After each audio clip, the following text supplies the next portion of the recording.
I'm in the middle of taking a test for work while I'm doing this. How funny is that? I don't know, but you just said that live on cam.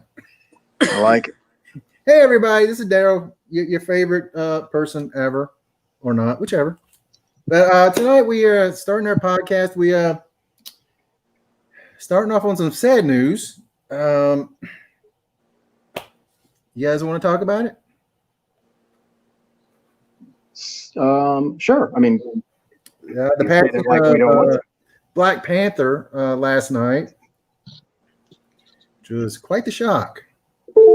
Yeah, who knew he was even sick? Especially to that degree. Anybody?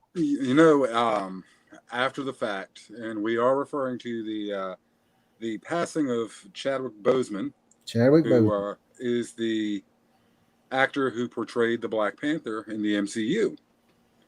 And there's a lot of importance placed on that movie, and he filled the role very well. It introduced a bunch of people into a traditionally Caucasian comic world, because face it, a lot of comic characters are of the white persuasion. Mm-hmm. This is one of the first black superheroes, and when it hit theaters, it naturally got a very diverse audience, which the movie was pretty much critically hailed for a lot of reasons, diversity being one.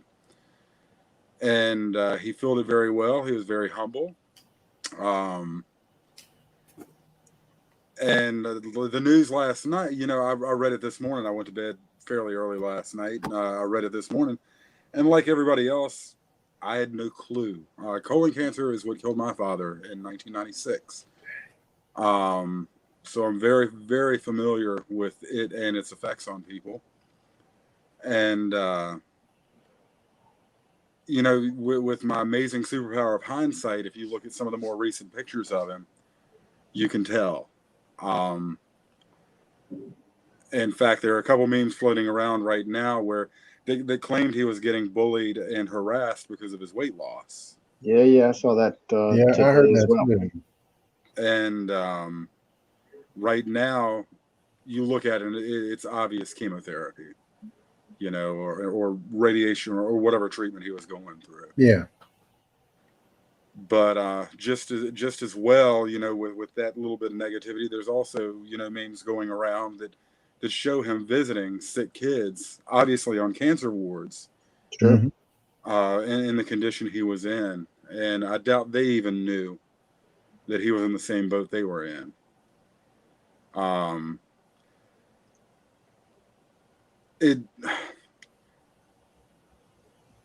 guess it's hard to quantify. I guess, like I say, I think it's a very sad thing that 43 years old, I'm 45. Yeah, that's the big thing. It's one of the big things, of course, is he's young. Yes. He was fit. He was. I don't want to say he was at the peak, but he was certainly near the top of everything for himself.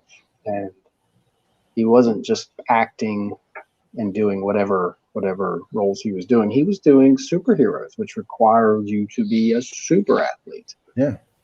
So very physical role. Yeah. So it's all the more shocking to see him be able to. And it's been a couple of years now since they've done the Black Panther movies, but still, you have to be in great shape, and you don't lose that overnight. Transition that way. Yeah, that's right. So to transition the way he did, and to see him go into the position that he was in, and hardly anybody knew about it. He really didn't pay it. Just didn't. I never saw anything that talked about him being sick at all. So that's a big thing.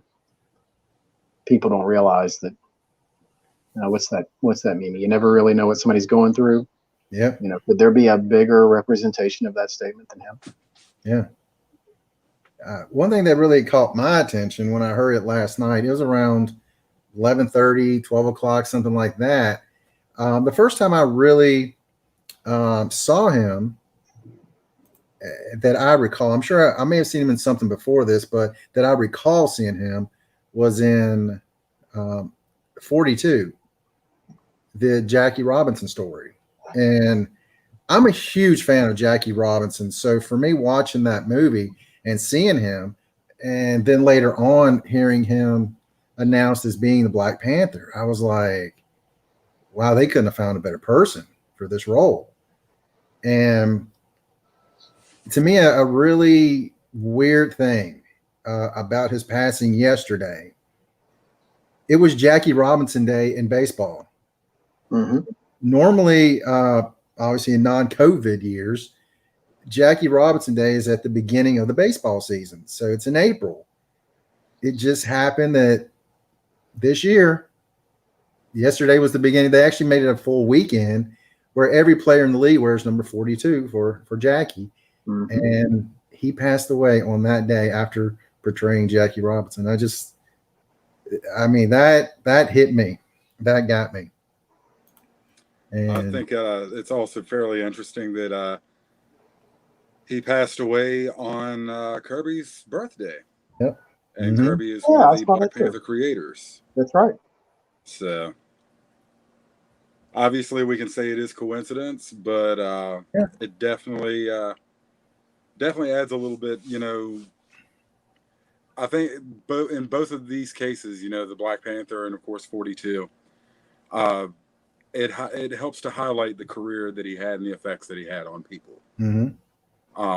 Because I mean, let's face it, Black Panther, I would say more so than most of the MCU movies, had a profound effect on an entirely different audience.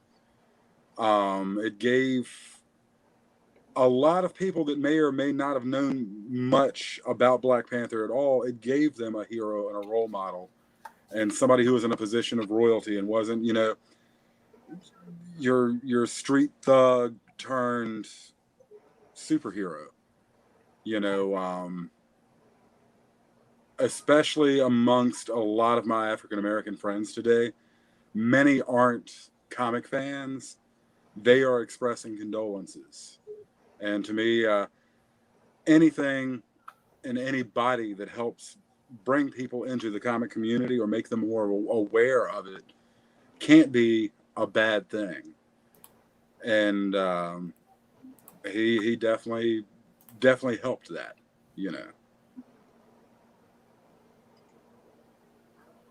I saw I was on a podcast earlier today with some guys, and one of the roles that they mentioned I hadn't seen was he played James Brown. I had not seen that, so afterwards, after the podcast, I looked it up and I was like, "Man, he did that." Hey, I got to jump out for just a minute. Okay. Hey, fool. Nothing. What are you doing? Let me put the mute on. Audio. There you go. I put the mute on him. There we go.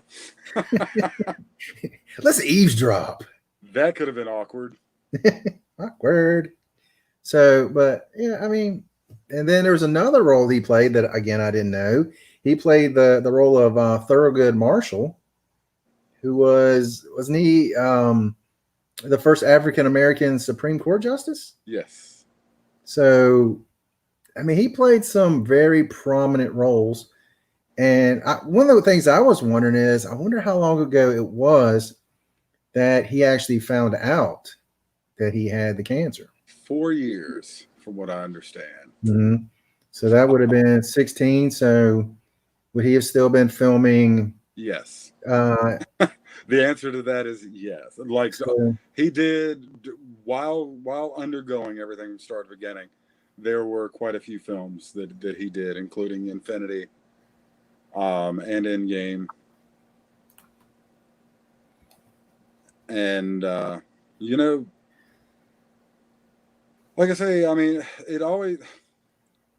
I guess it's hard to quantify because everybody has a different level of what somebody like. I always thought like Stan Lee's passing would be one of the saddest things, but Stan Lee had a great life and had given us everything we ever could have hoped for.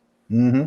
And he had reached a point where it's like, okay, it sucks that he's going to die and that he did pass. But you almost, you had gotten to that point where you accepted it and expected it. See, for me, not only do I think he did everything for us, but also I think being in all those movies and all the cameos, he really reaped the rewards of all the work that he put in so many years ago. And I still see, man, it makes me so sad. But Chadwick Boseman, I still see there was so much, I think, that was left for him. And he had only really, you look at an actor's career, he had literally only just begun. Yeah. Even with the work that he had, there was so much more. You look at like a lot of the greats, I'll just throw names out there. Kurt Cobain. Look at Chester Bennington, Bennington, Hendrix, and yeah, Joplin. Hendrix. All of these great entertainers that left us before, you might as well say they weren't even in their prime yet. Yeah. And go back a long time ago, James Dean. Exactly. So they're I guess we will obviously have no choice but to be satisfied. Yeah. With what we've got, but rest in peace. That's about the long and the short of it. And I guess once the shock wears off, I guess people can kind of get back into rejoicing his life. Looking at the good things. Like I say, that to me, the children's hospital pictures, they really kind of touched today. Yeah. Bernie Mac, another one. Bernie Mac.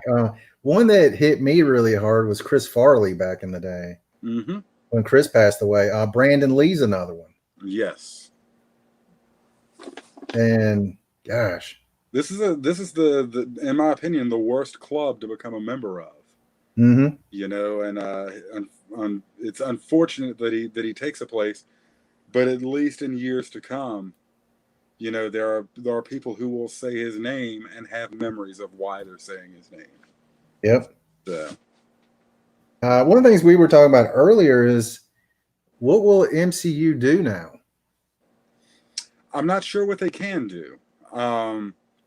Obviously, if you want to go to the cold-hearted business aspect of it, they had plans moving forward, and those plans did include Black Panther. Yeah.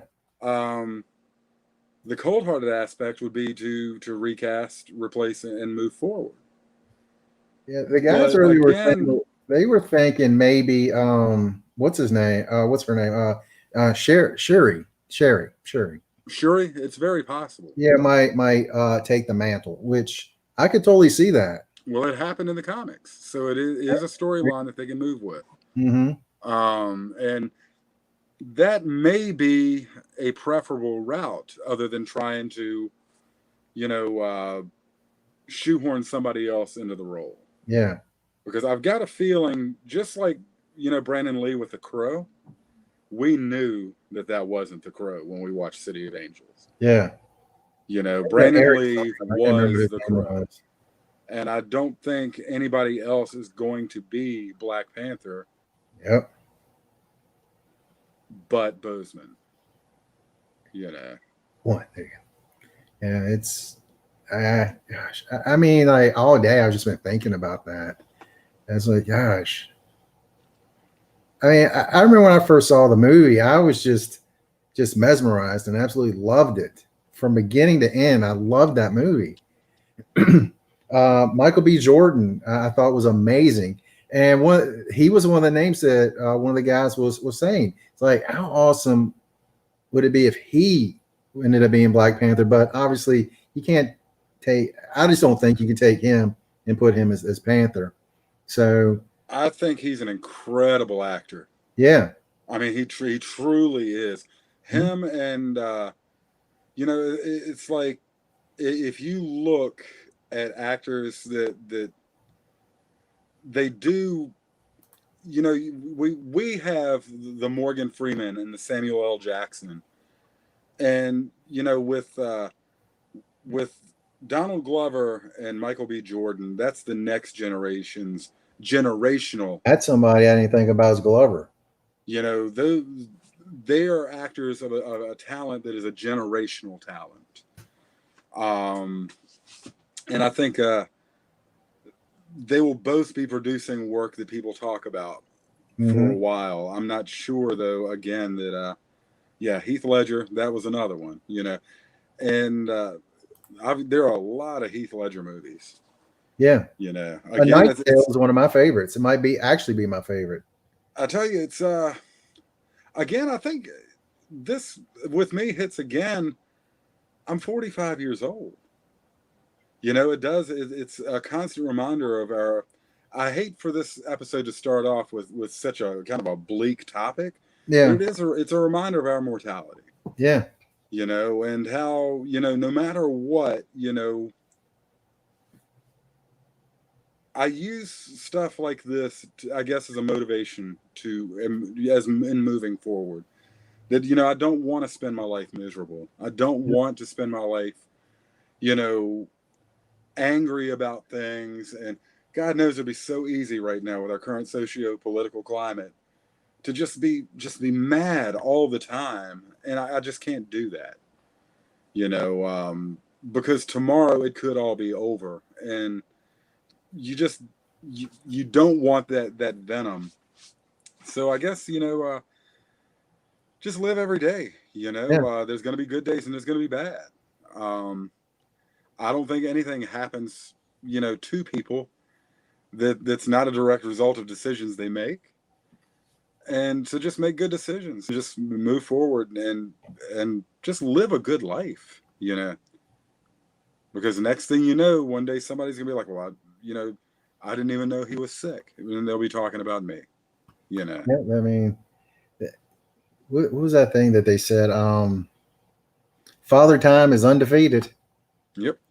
You're not going to win that boxing match, that's for sure. At some point, your time comes. Honestly, right now, I'm not sure I want to win that boxing match.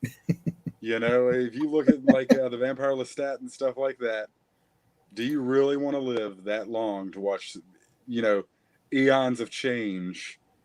And I don't know. It's just like I say, he lived a blessed life. He performed well, and he gave us what he could. We can join the old guard. You hang out with Charlize Theron all the time. That'd be great. Yeah. Just don't put me in the Iron Maiden. I don't want at the bottom of the ocean, dying repeatedly over and over for forever. Yeah. That's quite all right. Oh man. Well, I got my notebook for my Marvel stuff. I spilled something. I literally had 4 notebooks. I spilled something, and it only got on the book that I got everything written on. Like, son of a gun. Dang nabbit. Nah, well, it is what it is. It is what it is. I guess Dennis will be back shortly. I don't guess Ricky's going to come, and I have not messaged Bonafide. I can message him, see if he wants to join us. But if you want, we can go ahead and start talking about the movies. We can. That's certainly an option. We can keep that. We're past the intro point. Mm-hmm. There we go. There it is. We passed the intro point. I would guess up this time around was Iron Man 2 and Thor. I guess we can start with Iron Man 2. Yeah, Iron Man 2. That's the third movie. It came out in 2010 in Marvel MCU Phase 1. The majority of the cast is the same, but obviously they got had to change. Oh gosh, what's his name? Don Cheadle. Don Cheadle, yes. Became Rhodey, who, by the way, to me is a phenomenal actor. So at the time, I was like, why are they doing that? But at the same time, I'm a fan of Cheadle. So there you go. I like Cheadle a little bit better than Howard. Now, whether or not Cheadle was a better Rhodey, actually, I think Cheadle was a better Rhodey. you almost didn't really notice the change. You just, I guess if you just know the actors, you knew there was a change. Right. But in terms of, I think Cheadle played the role a little more lighthearted.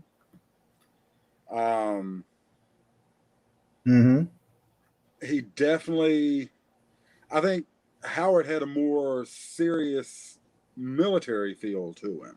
Yeah. Which may have suited the role better, but kind of like Idris Elba leaving Thor, it's like, can't say that I like it, but I understand why. But everything was, was in good hands with Cheadle moving in. Yeah. They picked a very high quality actor for that. Yeah, Cheadle. I mean, I've seen so many of his movies, but one that kind of sticks out for me was Adam Sandler. It's called Rain on Me. Yeah, I know which movie you're talking about. Yeah. I mean, Sandler's movies for a while now has not been very good, in my opinion. That was a very dramatic role, and I loved it. I thought that was a really good movie. Sandler's had a couple of movies that are kind of surprising, with I guess the same. It's like what I call the Jim Carrey effect. You're so used to them playing that goofy, same guy in every movie.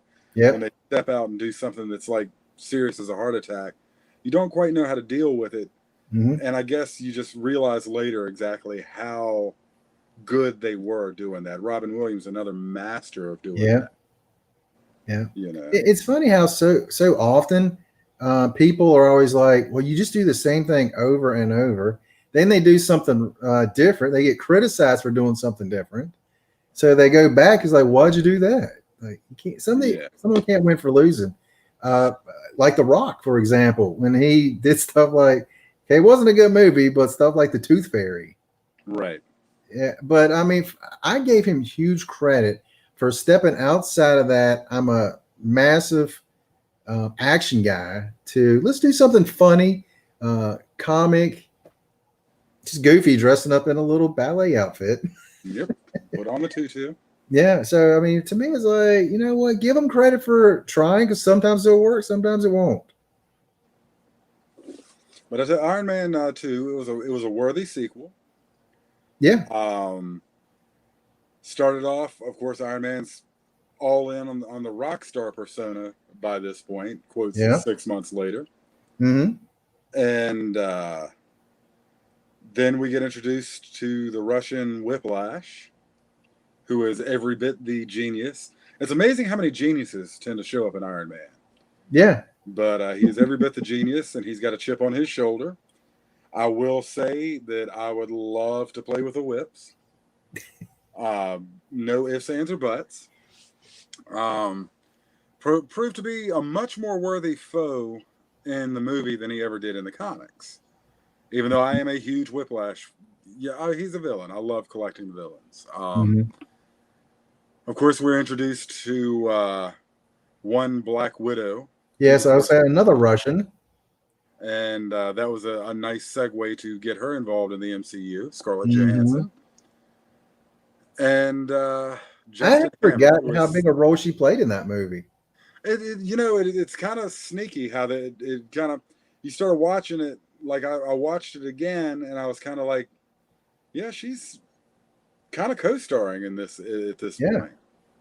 Yeah, I mean, so much. Because I remembered like that one scene where she takes out like 10 guys, and John Favreau, I'm mispronouncing his name, I'm sure. He's like, I got it. He takes out the one guy, turns around and looks. There's like 9 guys, and she's just standing there looking at him. I was like, that's awesome. Of course, it gave us the wonderful racetrack action scene, which I find to be completely ridiculous, being a race car fan. But at the same time, I'm like, you're on the streets of Monaco doing the Grand Prix of Monaco race, which is a great race, by the way, and you're just sitting there with the whips and cars just whizzing on by. And every now and again, you just like cut 1 and 2.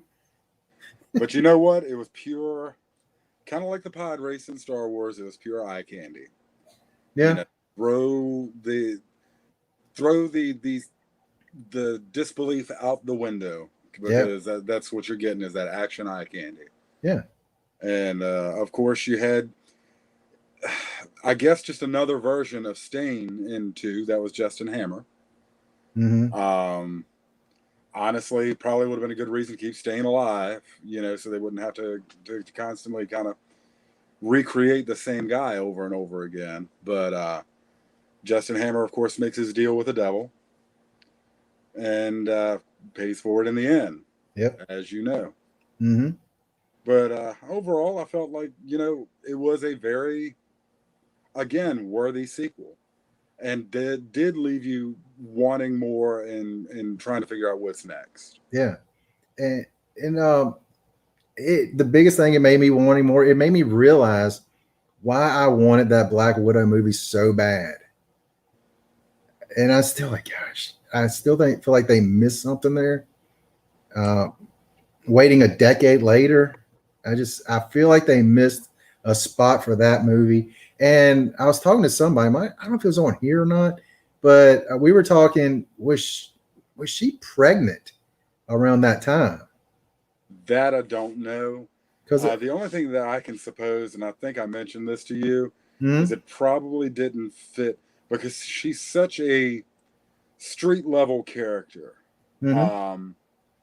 She's got this great story and this great past that needs to be told. But in my opinion, it's like if they could have gotten Scarlett Johansson to go along with it, it probably would have been a Netflix series versus a feature film.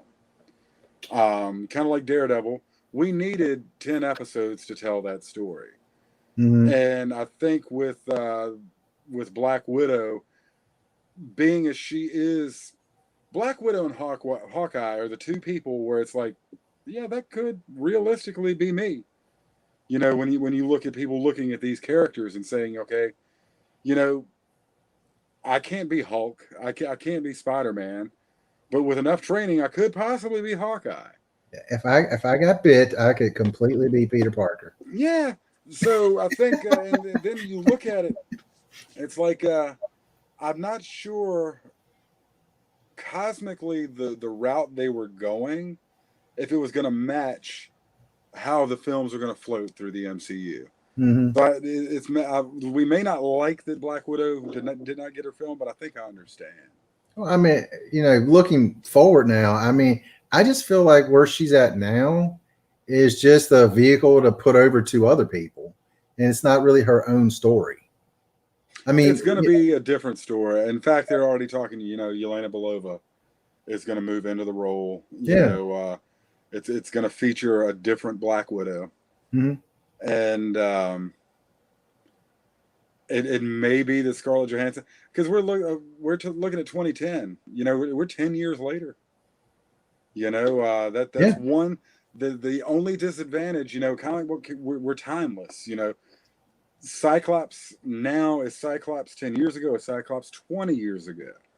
But the movies don't have that benefit. Just like the poor Black Panther, we don't have that benefit of being evergreen. Yeah. So they've got to come up, and we'll see if it works or not. They've got to come up with interesting, new ways to put other people into these roles. And the next era is rapidly approaching because so many of the first generation of those characters are really stepping aside now. We should be in the next era right now if you look at the release schedules and everything. Yeah. New Mutants, I think, dropped this weekend. It dropped yesterday. That was Fox. And I haven't seen it. I'm not a theater guy. I hate theaters. Yeah. With the exception of certain things, like I did try to make sure that I was, Force Awakens, I was in the theater. Phantom Menace, I was in the theater. That didn't kill your theater going experience, nothing will. God, well, the one that almost did it for me was the last installment of Lord of the Rings. The movie that should have been over 45 minutes before it was. Yeah. It's fantastic. It was great. But I think I seriously was in the level of fatigue after that movie finally ended. Yeah. It was Lord of the Rings did that to me because me and some of my friends, it was Friday night after training martial arts. We got there at the 11 o'clock show, already tired, and get there at 11 p.m. I literally fell asleep 2 or 3 times, and every time I woke up, you got Frodo crying about the ring. I was like, geez, stop. All that time for a movie that was essentially, thank God we're friends. Yeah. The first installment was, in my opinion, it's to me that trilogy. It's all about 2 and 3. So, well, after I watched it when I was awake, I enjoyed it, but it's enjoyable. It is enjoyable. Yeah. Well, one of my friends, he got like the extended edition. I'm like, I am not watching like 4 hours of this movie. No. Why not? 2.5, 3 hours was plenty. 3.5. It's like, yeah. I feel like an auctioneer. 4 hours. But anyway. Dennis, we're talking about Iron Man 2. And I was waiting. The 3.5 hour version? No, well, we threw Lord of the Rings in the middle of there too. Yeah, that's right. But I was leaving one thing open for you. All right. The end of the Incredible Hulk.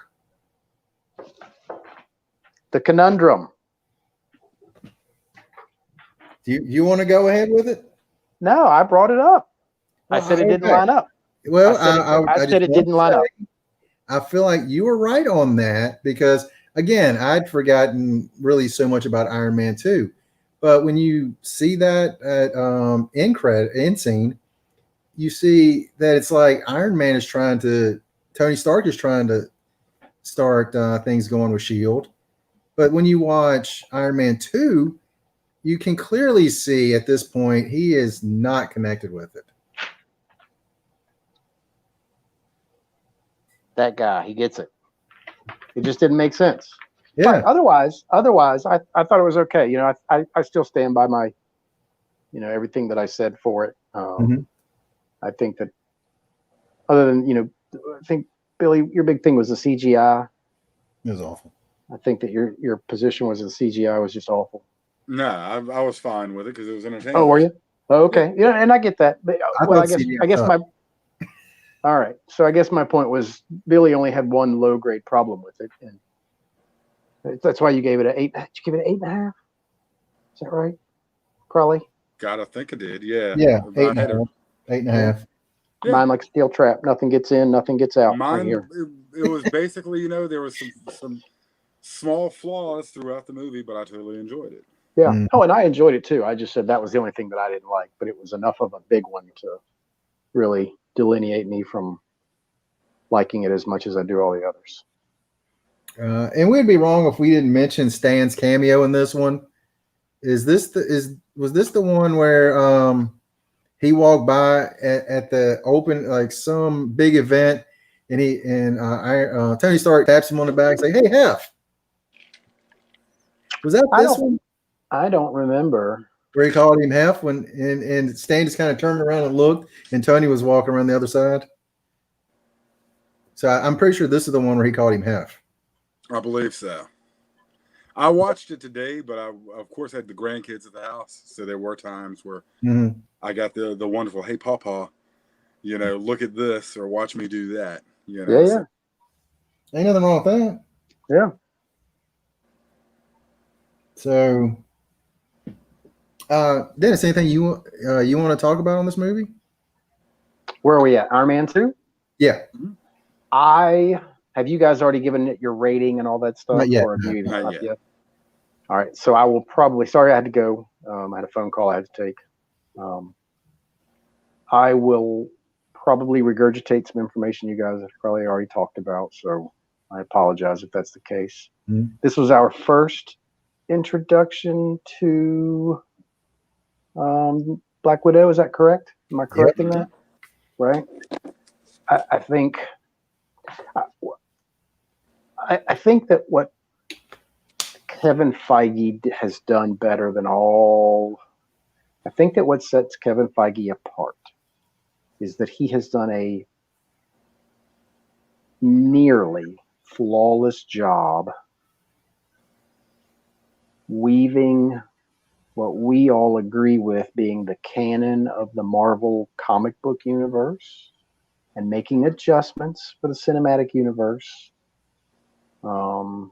because of time, because this is 2010 or 2015 or 2020, and you can't be a Vietnam vet in 2020 without being 75 years of age. So they make little adjustments like you're in a Iraq war vet, things like that. I think that he has done a fabulous job making little tweaks like that and stringing this universe together as well as can be done. I think the way they strung the Black Widow into this and injected her in here is one of the many representations of that. And I don't know how much creative freedom they give writers. I just don't. I don't know if Kevin Feige gets in the way and says, you will make this person, in this case, the Black Widow, a part of this. However, you have to read these 4 books to figure something out, and then I have to approve it. I don't know what level of micromanaging he does for that weaving of the storylines together. But I think this did a fabulous job weaving Whiplash in because of a timeline, right? Because Whiplash's dad in the books is he or is he not a former partner of Tony Stark's dad in the canon? Because that's the way they present it in Iron Man 2. That I do not know, but I know in the movie that's how they right? set it up. And I think that's more than acceptable way to set it up, because my father did this and you, not your father. They did a fabulous job letting you know here comes the Marvel universe. Because we got Happy, we got War Machine, we got Whiplash, we got Black Widow. You could really see the flower starting to bloom. And you really figured out there was going to be an entire Marvel Cinematic Universe rather than just a movie here and a movie over there, which is what we got. Yeah, this movie, I totally agree. This movie really set up everything for me. I think so as well. That's my position anyway. Mm-hmm. They gave us plenty of dots to connect. Yeah, absolutely. That's one thing that I love is like, the Easter eggy, the whole, oh wow, this means that, and this probably means we get to look forward to this. Right. Probably one of my biggest disappointments in the Incredible Hulk was some of the Easter eggs we saw never came to fruition. Yeah. And that was something that, because I like the Hulk character, that was something that really just kind of bugged me about that. But Iron Man, again, was full of these little things saying, hey, big things are coming, bigger thing. This is not the biggest thing you're going to see. Yeah.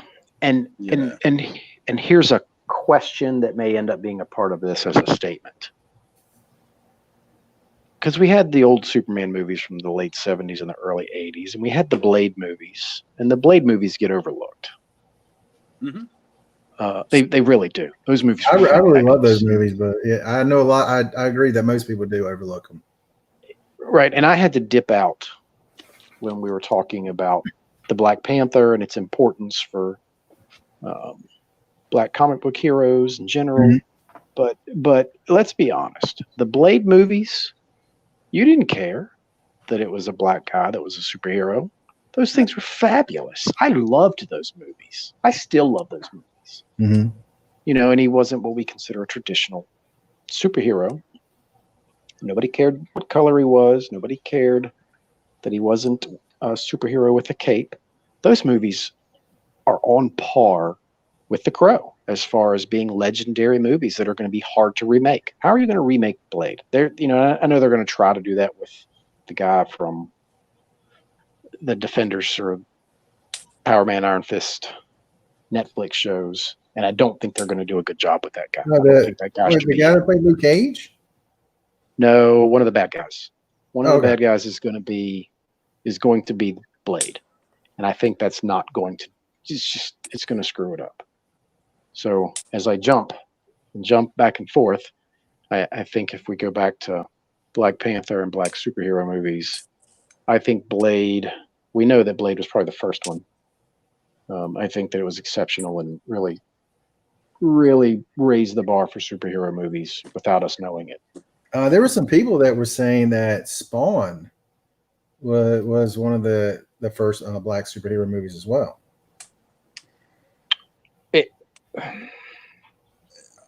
And I know what we're disagree trying to because say honestly, right I'm now. like, he's more of an anti-hero, but I can see what you're saying. I know where this is headed right now. I'm just gonna go. I think I just go with the prevalent thought, like I say, from a lot of people that I know that discuss. You know, we've seen discussion on this movie and its social impact ad nauseum, and a lot of people have different opinions on it. But I will say this is the first time where you had a person of color that was portrayed in a positive role as the leader of a nation, a wealthy nation on top of that, Yep. where an African nation wasn't featured, you know, just some child with a distended stomach and flies around their mouth, or, you know, jeep loads of warlords riding around shooting machine guns. This movie promoted a lot of positivity in the black community. Mm-hmm. Yeah, And yeah, I agree. And Spawn was certainly a year before this too. I think, you know, a lot of people trying to say, you know, why don't we remember this or why don't we remember that? Number one, you know, I agree. Blade was the first movie that featured, you know, of course, Wesley Snipes. But number one, it wasn't part of a bigger picture. That's right. And number two, it did not, you know, it didn't feature. This movie had a lot of, I guess, for lack of a better term, pageantry involved with it. No, that's a good, yeah. You know, here comes Blade and his three white friends. You know, it's Sam Elliott. Who doesn't like Sam Elliott? Sam Elliott is a man, but see that this Ryan Reynolds and Jessica Biel. It means it just means something entirely different, and I think that's why a lot of people have claimed it as their first. Yeah. No, yeah, and I don't disagree with it at all. I totally support that. I'm not saying that you did. I'm just kind of throwing that on out there because, you know, I think we get. God, I hate these terms, but we get like, it's weird. We get a little gatekeepery when other people move into our world, right? And God, and again, I hate that term because to me it is such. It's going to be another one of these overused terms where it eventually loses. But, you know, there is the movie versus comic crowd where that didn't happen in the comics. And we, you know, you just try to belittle what some people enjoy versus building up or expanding. And, you know, even I've been super guilty of that, you know, especially new comics versus old.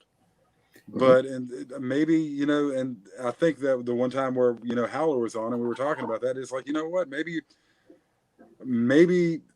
I won't even go so far as to be like you're right, but I will say that you're not wrong. You know, just kind of try to build up a little bit more. It's like if they enjoy this, it's like, hey, have you ever looked at this? No, that's right. You know, yeah, and I think that's what I'm trying to do is to say let's not forget this one over here.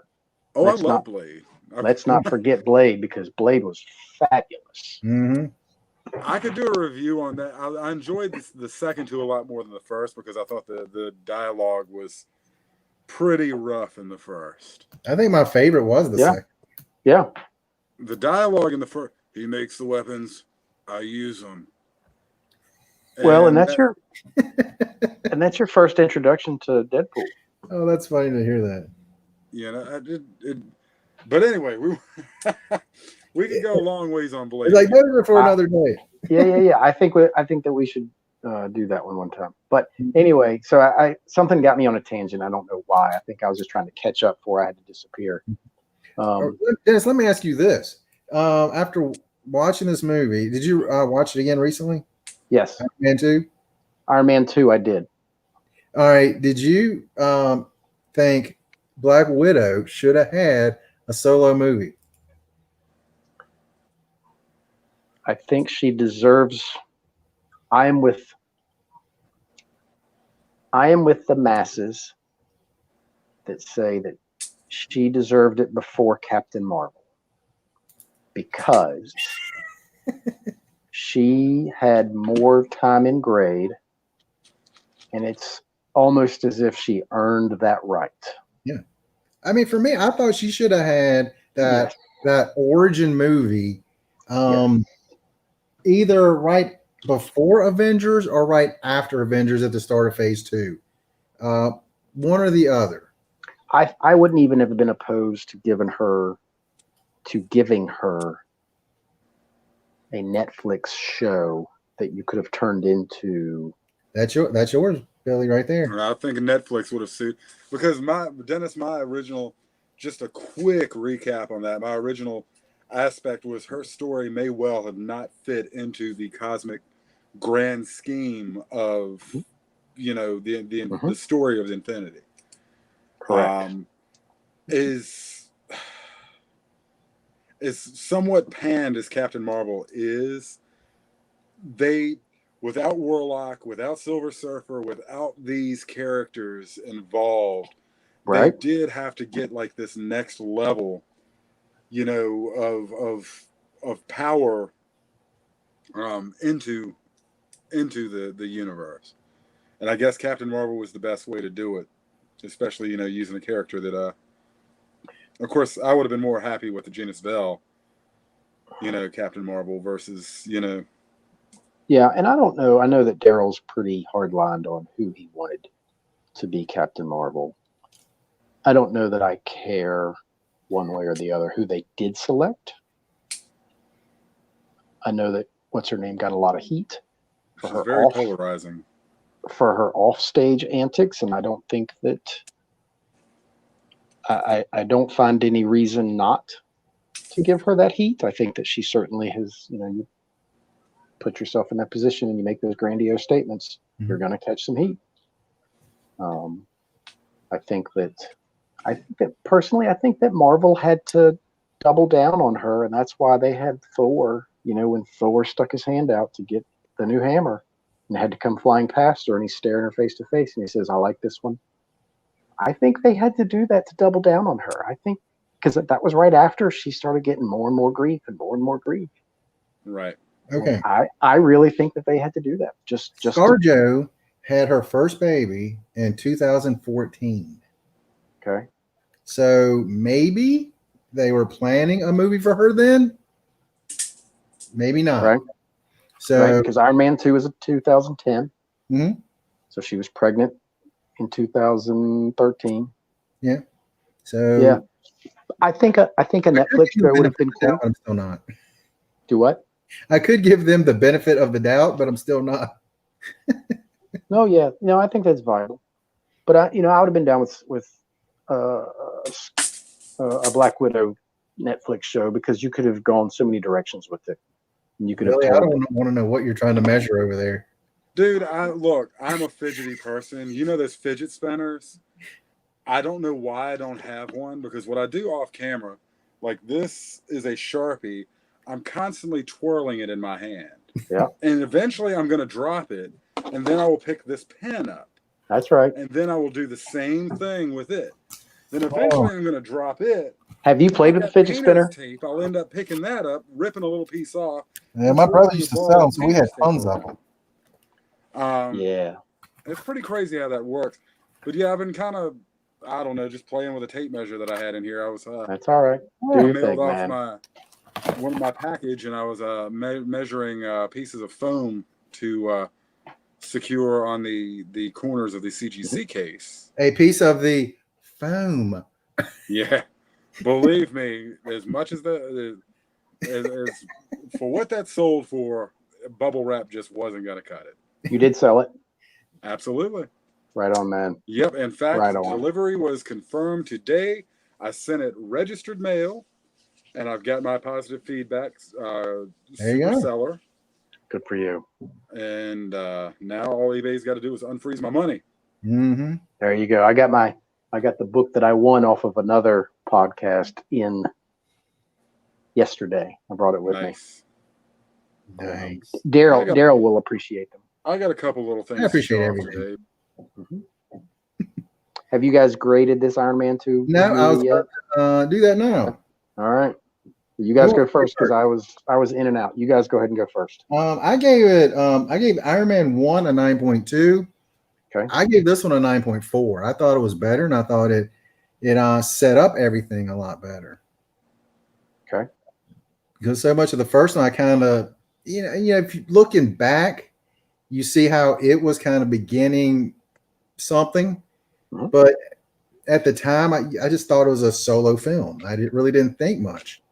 So, but this one at the time, I felt like this is setting up something.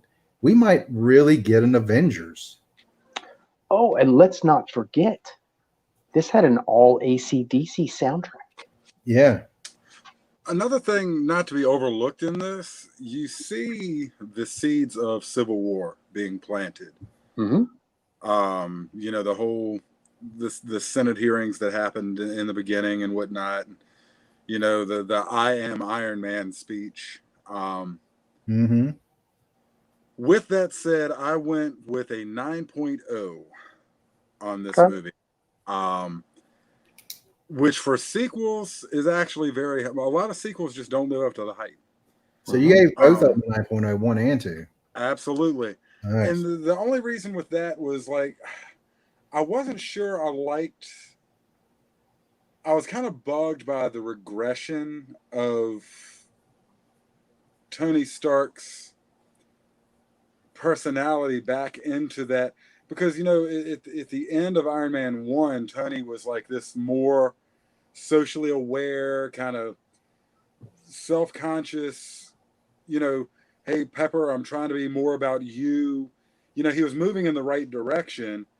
And in this one, he just kind of reverted, in 6 months' time, it reverted back to that, partying playboy kind of just, he showed moments, obviously, in the beginning with Pepper and everything, but, he just kind of it's almost like he character-wise took a step back, and then, of course, the villain, I had familiarity with Whiplash, as a villain. They even changed his name to Blacklash at one point, and I thought they really powered him up as a character in this. And that again, that was a spine break, because this was probably the weakest portrayal of a comic book villain that I've seen in any of the movies so far.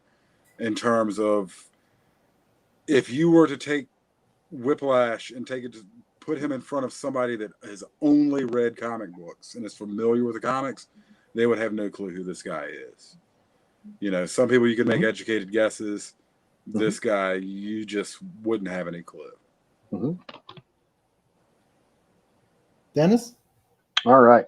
So I liked it a bunch for a list of reasons. I liked it because it, just like Billy said, it rarely do sequels carry the weight of the previous.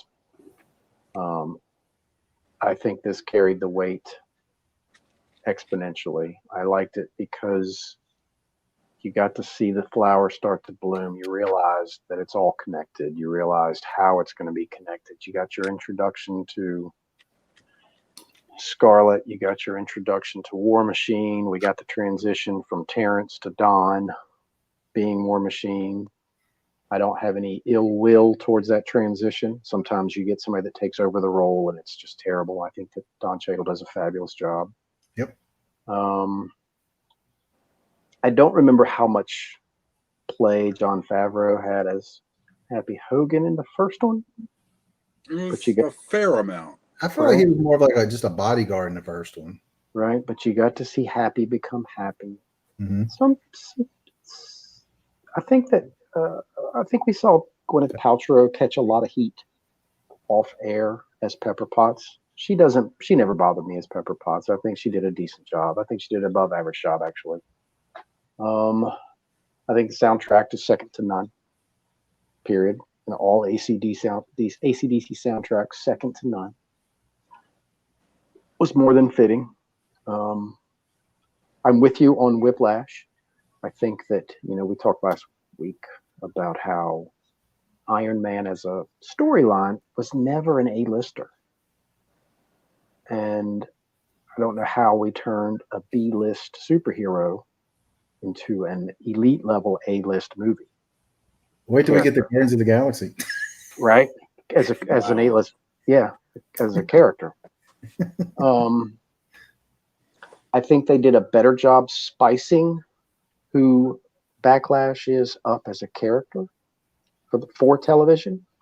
But I agree with you completely that if you didn't know, you wouldn't know. What's his name that played Backlash? I think he did a fabulous job with his Russian accent and the way he turned it into "You took everything from my father." I think all that was great. I don't know that. What was his name? The wrestler, Mickey Rourke. Mickey Rourke. Mickey Rourke. Yeah. His name is Ivan Vankel. Right.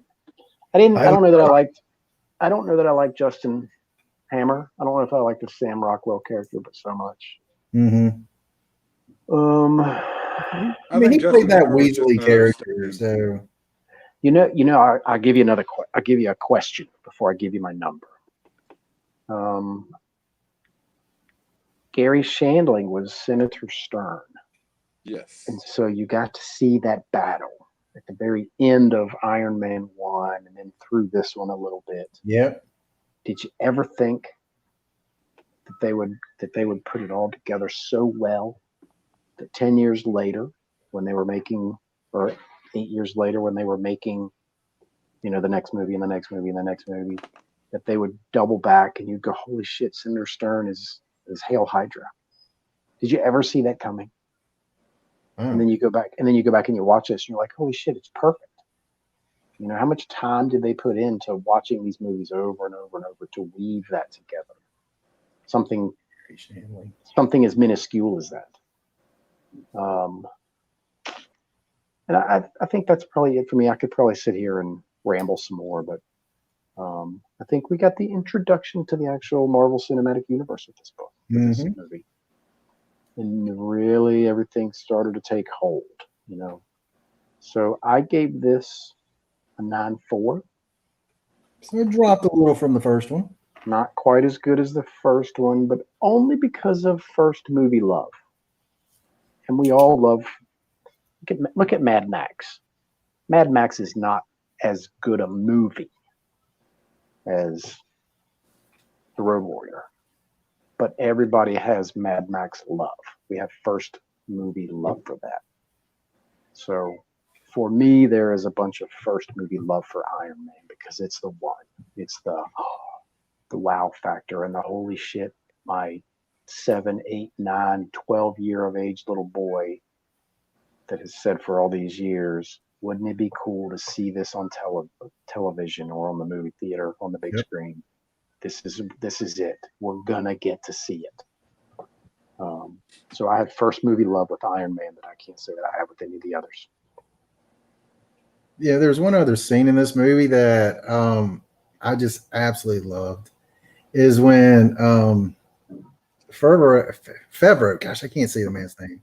He was working with Tony doing some sparring, and then they was like, "Hey, Natasha, why don't you go in there for a second?" She just whips him.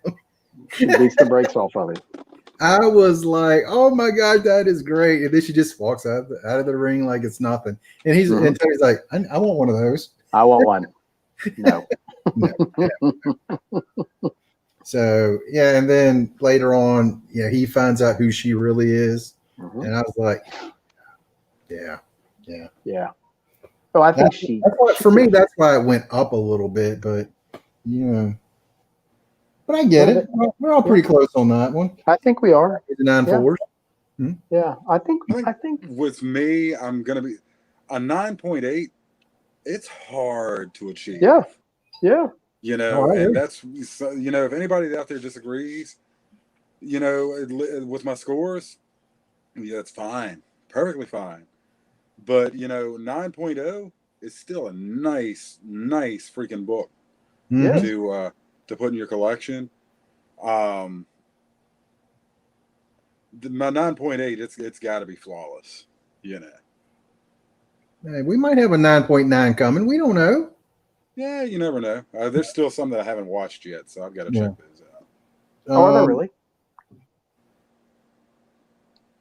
Yeah. So, yeah. When did you say you stopped watching them?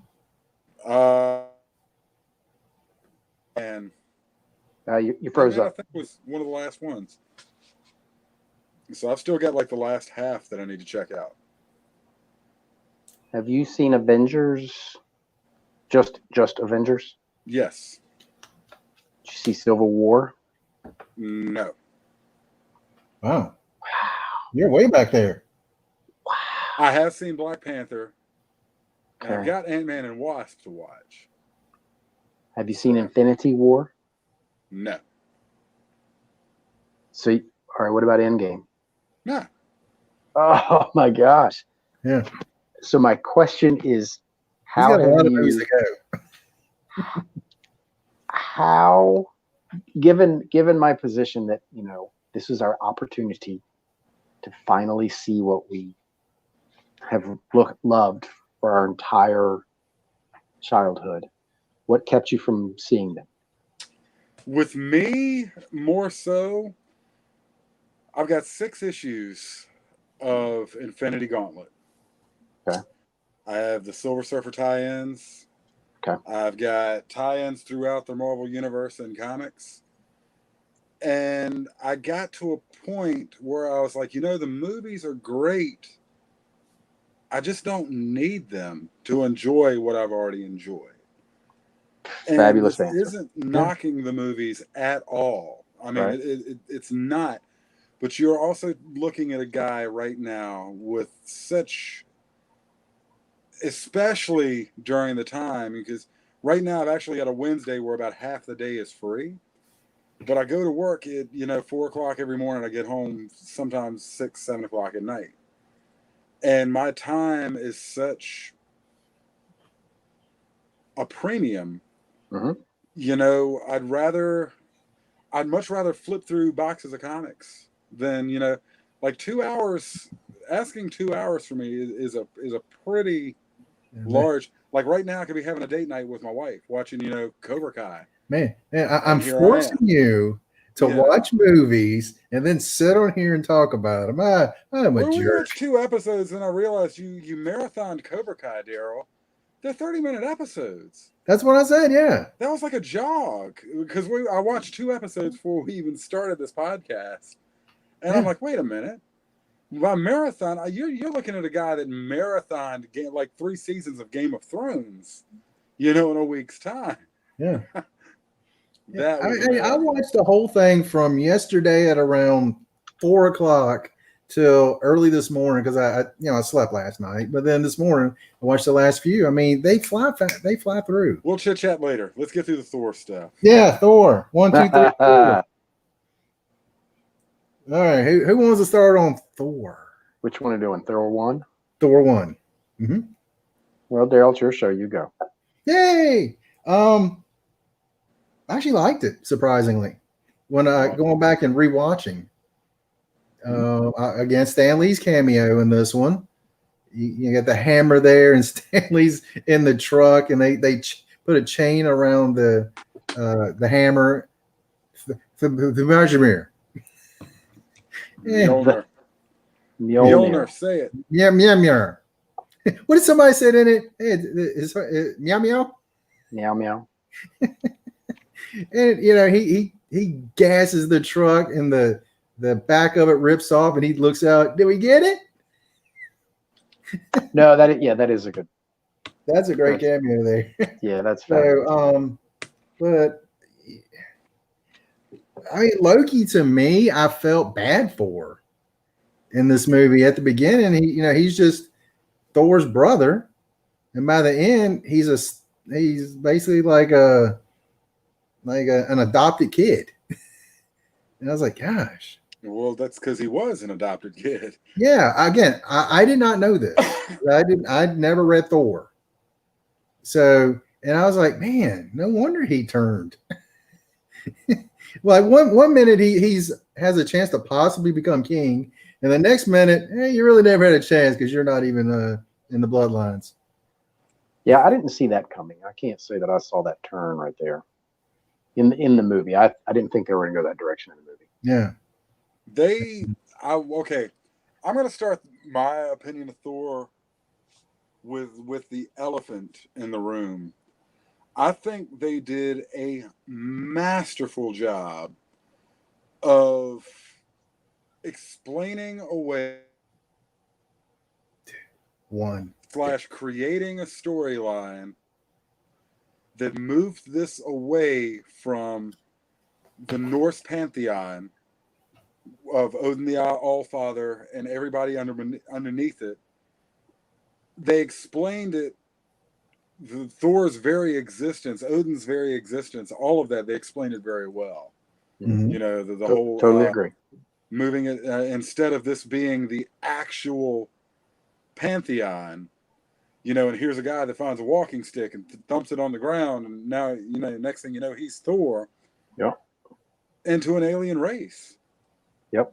You know, and I thought that was a genius way of handling something internationally. We're looking at you, China, as being a very touchy subject, and making it consumable for the masses without having, you know, the Christian right going, oh, why are you teaching about other gods? You know, all of this other stuff. And kudos for that, because I never would have imagined that level of it. And it goes against the canon, but are you opposed to it? Not opposed to it at all. Right? Because we needed that explanation. You know, in the 60s, saying, here's the god of thunder. Ooh, that's very cool. You know, and here's Hercules. Oh, that's cool. And here's Ares. Ooh, that's cool. Yep. And like all of these pantheons, they could create because face it, superheroes have been around for quite a while. You know, the Odyssey. You know, a lot of the stuff has been around. You know, we like to think superheroes started with Action Comics #1. People have been reading superheroes for a very, very long time. Yeah. Everybody needs a superhero. That's right. That's it. And, you know, everybody started kind of borrowing from these mythological pantheons and these folklore tales like the Amazons and everything. Marvel and DC both did it. You know, and again, coming up with a way to prepare a product with enough familiarity where we can say that's Thor and prepare it for mass consumption, you know, to a global audience. It was just genius. And it was also done in a way that didn't spit in the eye of, you know, things that other cultures are very proud of as well. You know, you look like, I would say, what is it, the Netherlands? They're a lot of them are proud of Viking heritage and stuff like that. You know, and they should be. It did it in a way that didn't dismantle that, you know.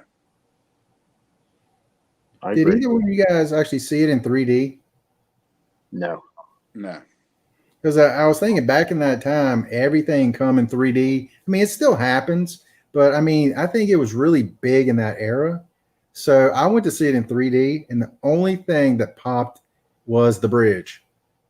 That's the only thing, that entire movie. So you wore the glasses for nothing, Daryl. I did. It's the last movie I saw in 3D. I think the last movie I saw in 3D was in the 80s. Well, wait a minute. I did see some movies in IMAX, so I guess there was a couple in 3D there. Do you have to wear glasses when you go to those IMAX? Because you and Jay Peasy would go to Christiansburg, maybe? No, Blacksburg. Yeah, same thing. Yeah. Frank Cinnabole or whatever it was. Yeah, Frank Cinnabole. And I still get rashes going down to Blacksburg with all my Cavalier gear on. Yeah. It's quite the allergic reaction I have. I understand.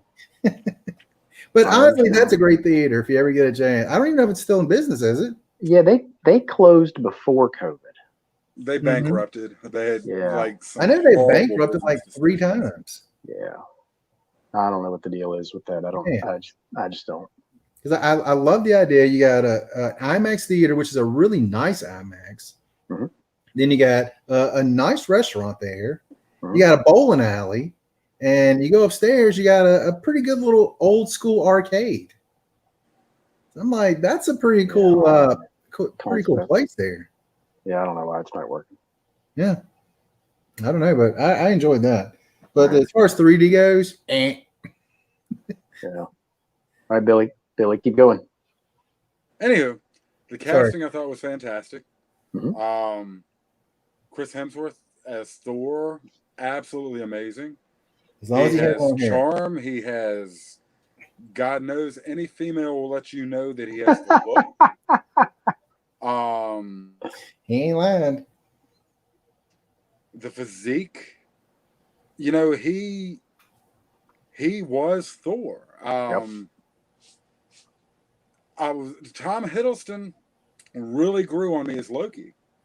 Yep. You know, at first it seemed kind of I wasn't really kind of all in on him, but as the movie progressed, I was like, yeah, he's kind of nailing it. Yep. Mm-hmm. Natalie Portman, I like her. I don't know. She wasn't, again, maybe my problem is, like, they're choosing these huge names for the female characters, and I'm not sure why, but maybe I needed, kind of like Gwyneth Paltrow with Pepper Potts, maybe I needed somebody who wasn't quite as well known. You know, Natalie Portman she is an amazing actress. I agree. Yep.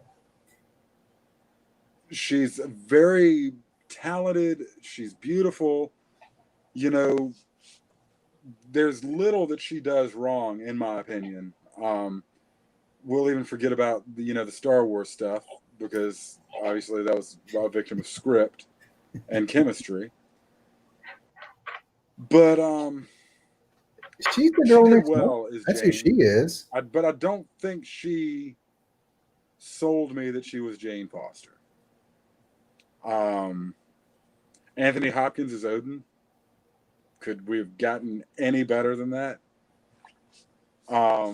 Great. Was it Renee? Only if Sean Connery was younger.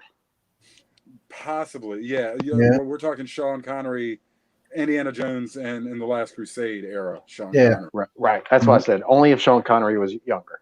Anthony Hopkins, though, man, like at this age, he's just got this air of like nobility and just he's a very powerful presence. Totally. And if you look at even going back to like a lot of the earlier roles that he played, stuff like Legends of the Fall, of course, Silence of the Lambs. He's kind of dominated scenes, with his presence alone. And I think he made a fantastic Odin. Yep. Totally agree. Yep. This was probably, of the initial ones that came out, one of my favorites. Because it took something, it took stuffy mythology, and I love mythology. I love reading all the stories about it. And the Norse pantheon is one of the more interesting ones. I know I dug this movie. The transitions from, the whole Rainbow Bridge thing, the transitions from Valhalla to Earth and back and forth, and I thought Idris Elba, I thought he did great as Heimdall. I think this overall cast, credit the Warriors 3, their chemistry together. This movie was a fantastic setup for an extremely powerful character to enter the MCU. Totally agree. I like that. The introduction of Hawkeye was in this one. Is it? Yeah. When Thor was going to get his hammer, and he's up on there just like, tell me. Of course. I totally forgot that. Yeah. Of course. Yeah. Of course it was. Yeah. Mm-hmm. So there's two more characters that you got. Yeah. Yeah. Or more than two, but all about connecting the dots. Yeah. And that's of course. Yeah. And S.H.I.E.L.D., you got them making a bigger presence, I think, in this movie. Uh-huh. So What was the guy's name that worked with Natalie Portman, Jane Foster? What was the older guy that The doctor, John Yeah. Skarsgård. Yes. John Skarsgård is his real name. His real name, yeah. But I can't think of the character's name, but I thought he did a very good job in it. Eric Selvig, Dr. Selvig. Yeah. But I don't know. This movie it seemed to drag a little bit for me. I don't know. It didn't feel like it had a good pace for me. But that's just me. Very possible. Mm-hmm. And I felt like the town they were in, it felt like they were out in the middle of the desert. Nothing's around but like this like one little intersection with like 10 buildings around it. And then you had this one area where everyone comes down and lands. And then an area a few miles away is where Meow Meow lands. Mjolnir. It's not hard. It's fun to say meow meow. But so that's where that lands. I'm just like, it feels like this town is just out away from everything. I don't know. You can't destroy New York all the time, man. Very true. Well, they pretty much do in every single movie. But I don't know. Just that kind of took me out of it a little bit. It felt slow. I don't know. But I did like Thor not having his powers for a while. I thought it was fun. He drinks stuff and just slams the glass down. Like, what'd you do that for? So I thought that was fun. But I don't know. I'm getting suspicious. Daryl's not fond of this movie. Oh, I'm more fond of this one than future Thor movies. Much more fond of this one than future Thor movies. Billy, did you see 2 and 3? Yes. Okay. That's just me. There's a very high probability that's just me. I think you're right. No, because 2 got a lot of bad reviews. So I liked it. Daryl, are you done? Before I step on your toes? What's that? Were you done before I step on your toes? Yeah. I liked it okay. I think you could really see the 3 acts, because movies are made with 3 acts these days, and you could really see each of the 3 acts with this. They were very obvious, the way placement was done. Mm-hmm. I'm indifferent about Natalie Portman. I think she's a big name, and they were using big names to sell some stuff, and they were going for the biggest names possible so that they could sell their product. I think that's her purpose. Totally agree that Anthony Hopkins was stellar. No better choice for Odin. Totally agree. No, there's just no better choice. The only way you could pick somebody better was, again, if Sean Connery was 30 years younger, period. But this guy's our current day replacement for Sean Connery. Mm-hmm. Idris was fabulous. Chris Hemsworth is fabulous. Just ask any woman, just like Billy said. That's funny. Well, it's the truth. Yeah, I totally agree. My mom is. It's funny, man. My mom is 72.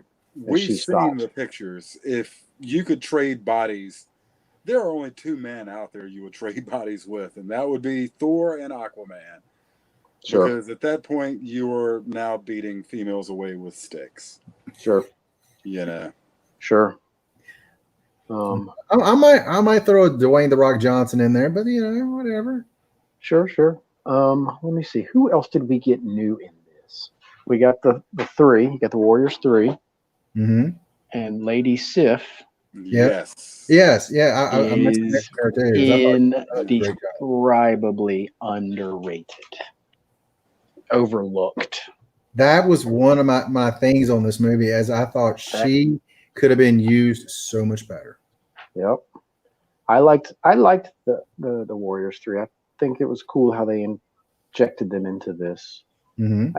I didn't like Odin's sleep being so drawn out like it was. But that's probably just a personal opinion that most people will be like, yeah, which is okay. I like the way they introduced him. I like the way they kicked him out of Asgard. I like how they kicked him to Earth as one of the 9 realms. I like the way they told the story. I absolutely loved the way they did Eric Selvig.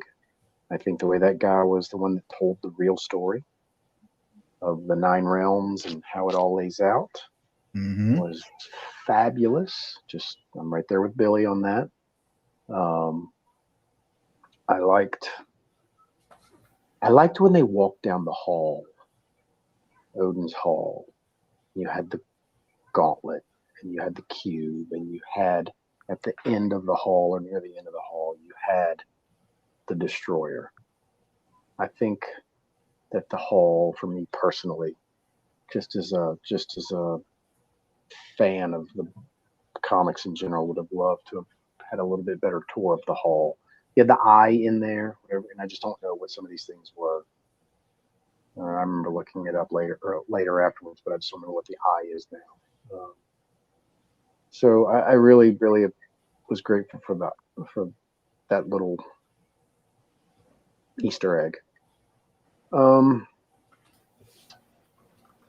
The middle scene, the middle story where he's on Earth, I think that's what you didn't like because it drug it out for you. You just didn't like that second story, is all.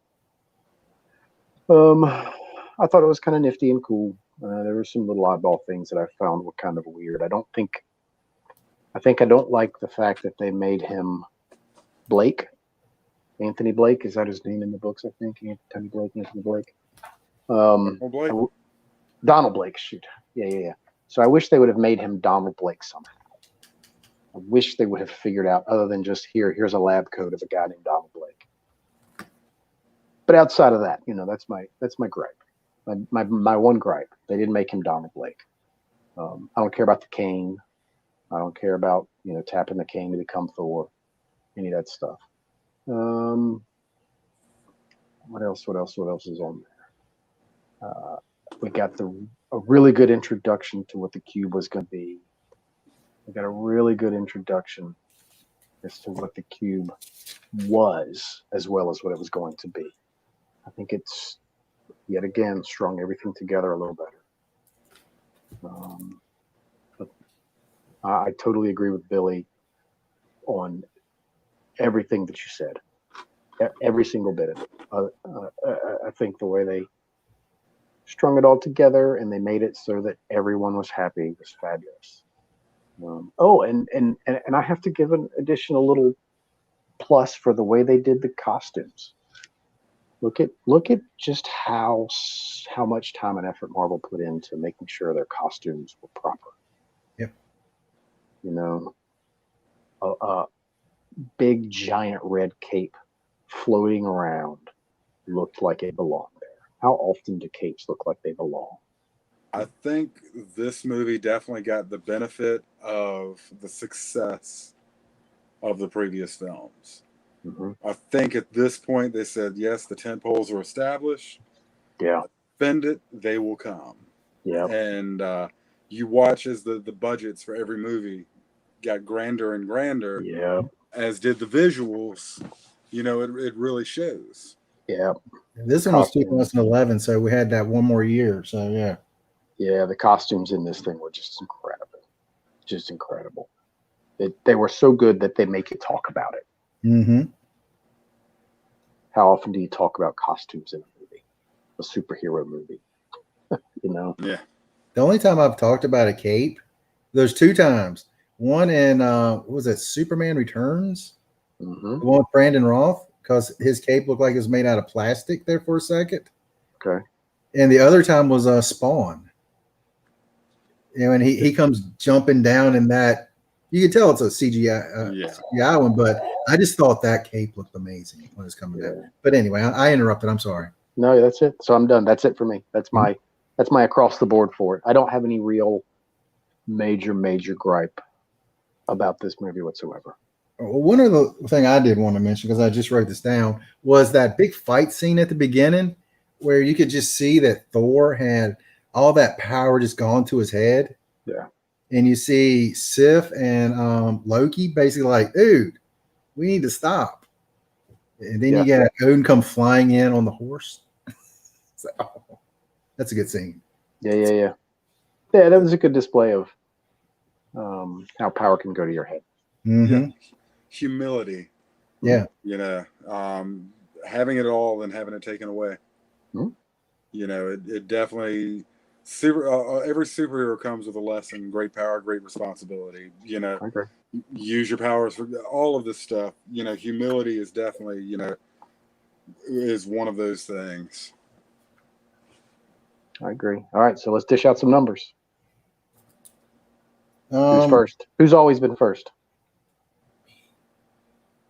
Okay, you're first. I'll give it an 8.0. I just thought it dragged so much for me. To be honest, before I rewatched it, I was like, it's gonna be like a 6. But when I rewatched it, I was like, this is much more enjoyable than I remember. But still, I felt a lot of drag in this movie. I had really forgotten how much Loki, how much I felt bad for Loki at the beginning of this movie. And it's like, no wonder he turned like that. I mean, I felt like he was at the beginning, he was like, hey, Thor, me and you, we got everything. To really, I'm not even related to this family. Well, screw you people. And I'm like, I get it. But yeah, 8.0 for me. I gave it a 9.2 because I enjoy the character more than I enjoy the Iron Man character. I collected Thor for a while. I enjoy mythology. It appealed to me on a bunch of other levels. But, you know, in terms of the drag, we're talking about the movie, not necessarily my feelings about the movie. I thought the effects were fantastic. The acting was fantastic. The casting was fantastic. The plot served the movie well. I think I can't, dragging to me is like parts of the movie where it's like, okay, they could have let this out and would have been completely fine. And I can't put my finger on a single one of those parts, in this movie that would create that sort of flaw. I felt a lot of stuff was kind of necessary in the telling of how you can get somebody this extremely powerful. And let's face it, Thor is power level way up here compared to, Black Widow. I thought that the plot served that well. I thought it was very well written. Straczynski was involved in the writing. And of course, he gets crucified for what he did with his comic work in Amazing Spider-Man. But Straczynski had always done pretty well, in the world of cinema and TV. Mm-hmm. With his writing and everything. And so 9.2. The movie, of course, it does have flaws, but they're not enough to I would definitely call it a near mint minus movie. Perfectly enjoyable. Totally agree. I'm right there with Billy. I give this a 9.2. I could even be persuaded to make it a 9.4. The only thing that makes me give Iron Man 2 a little higher score is the soundtrack, because the soundtrack was in Iron Man 2 was just how they managed to take an entire single band and make it work is just mind blowing. Mm-hmm. That's the only thing that makes me give Iron Man 2 a 9.4. This is first movie love for the people that are Thor fans, and they're out there. We all know them. I think that the writing was incredibly well done. I think that the way they string everything together, quote, it's all connected. The way they connected everything appropriately for proper timeline was exceptional. I think that the costumes, whoever did that was off the charts. This is their banner and nothing more. They have to rise to the occasion from this point on with this movie. Storylines were well written. The way they segue someone from somewhere as far away as Asgard, because one of the lines in one of the movies we will review in the very future is it's because of him, right? Because they realized that there was something like this around to help to be a problem. So I think that everything was done very, very well with this. I think they realized one movie previous that, all right, let's do it and let's do it right. And this is their continuation of doing everything right. I have no outstanding qualm with this, just a little nick here or there. And those nicks for me are just little personal ones, like not using the Donald Blake in some way that they should have used it a little better. So that's where I'm at. Nice. I am the Simon Cowell of this group. No, you just had no, because we're gonna get to some movies that each of us are the Simon Cowell to. Yeah. I've got 2 or 3 Marvel movies that I just don't like. Stuff's gonna happen. Yeah. I'll have to get Ricky and Josh's to see what they think about it too. So, I didn't ask you. Surprised Ricky didn't show up tonight. He too good for us. He got him a new toy. Oh yeah, the Knight Rider. Playing with his car. So he's gonna give it a nice little bath, and then play with it for a while. Play with it. I think this is probably Marvel's first attempt at comedy. I know they had little injections of it here and there, but I think this is their first thing where they really tried to inject a bunch of comedy.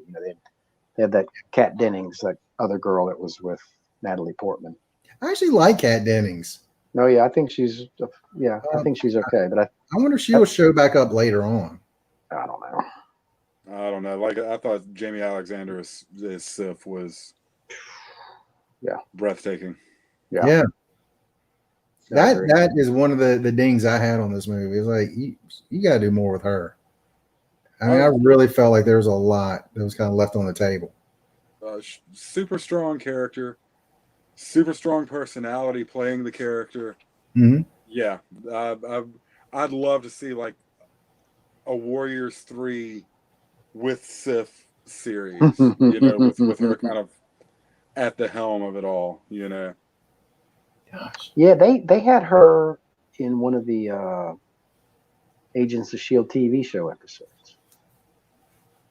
So I never watched any of that, so I don't know. If you ever sit down and watch that, she's in 1 or 2 of them. She appears in them. No, I watched the very first episode. Yeah, they're okay. Yeah, so I watched the first episode. I'm like, what does this even have to do with anything? So I should have watched more of it, and I would have found out. Mm-hmm. Yep.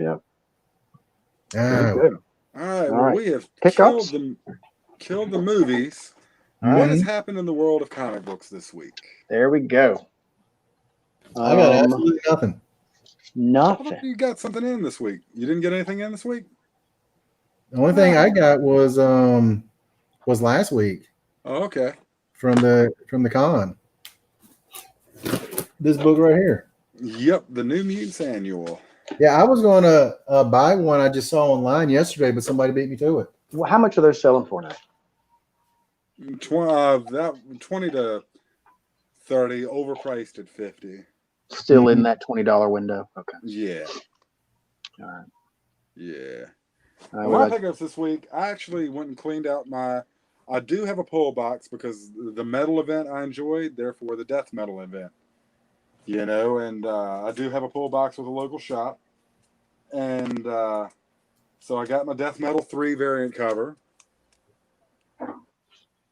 Sweet. Which wait, let me find you there. There we go. There's my Death Metal 3. Who did the art on that? This, I believe, is that a Campbell? Or is that an Art Germ? Yeah, my first thought was Germ, but I'm like, maybe not.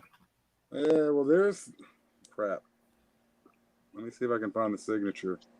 That's the signature right there. So but it looks very art germy, and I do believe it is art germ.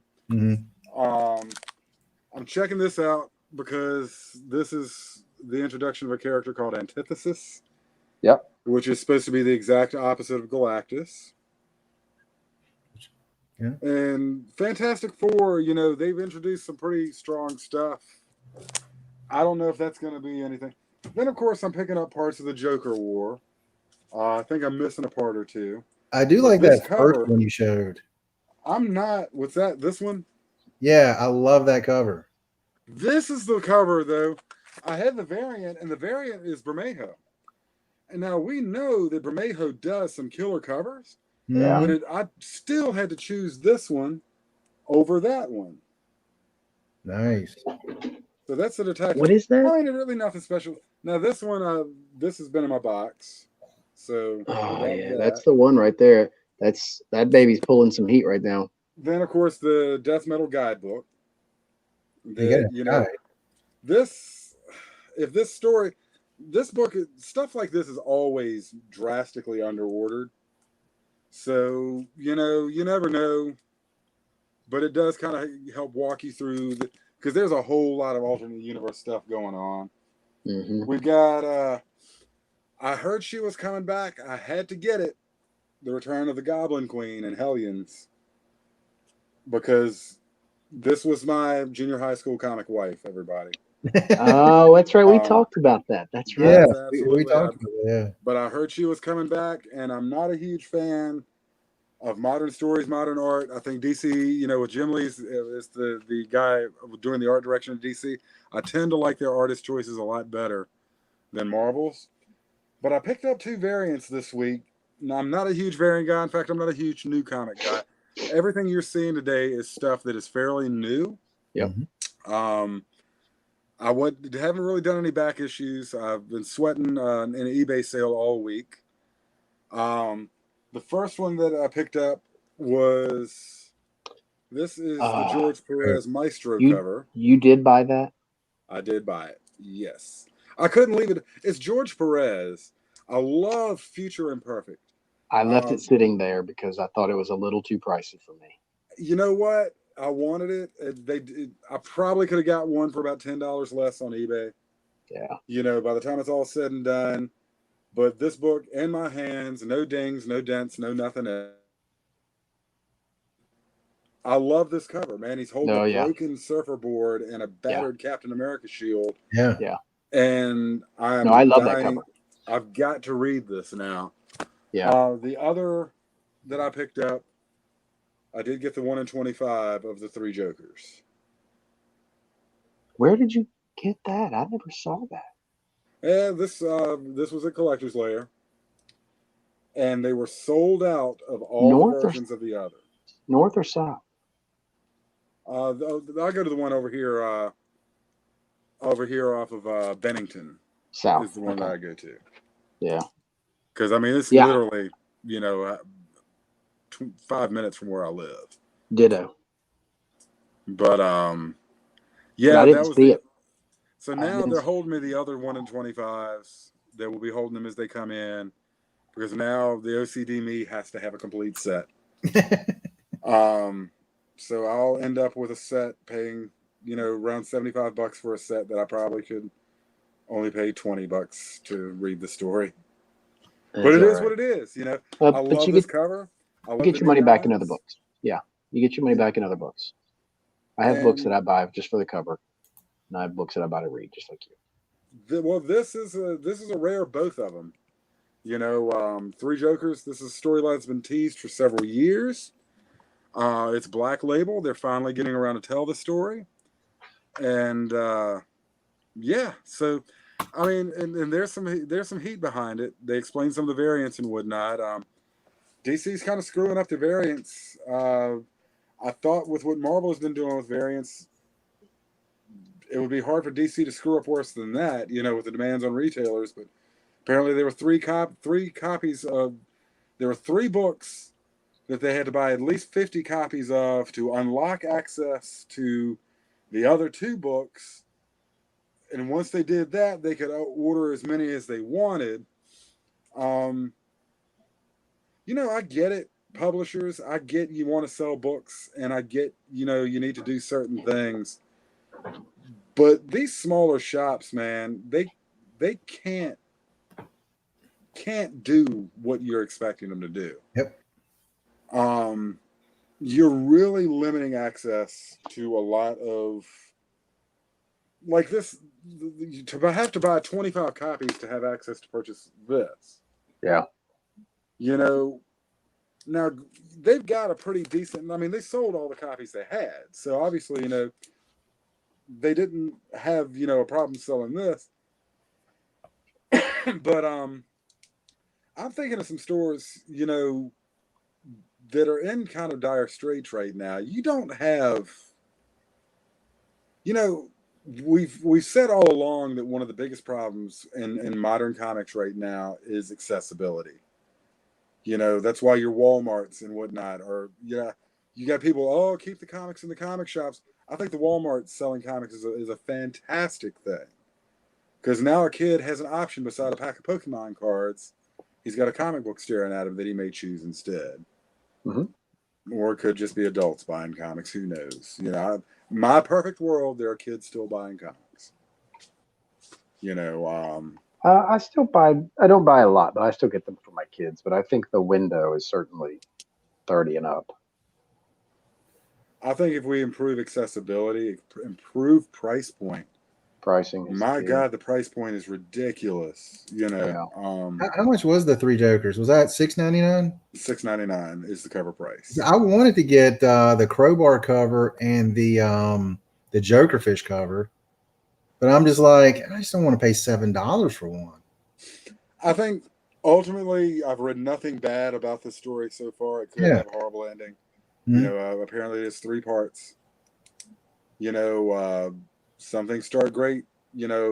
All the sizzle becomes fizzle quickly. This being written under Black Label, may give a lot more leeway to keep the sizzle all the way through. See, the Black Label stuff I've read so far has been really, really good. And that's why I wouldn't discount this as being really, really good. Mm-hmm. If you got a chance, Daryl, I'd go ahead and pick it up. I mean, the Laughing Fish is my favorite. Well, I don't know. The colors on this, at first I looked at it and I was like, I don't know.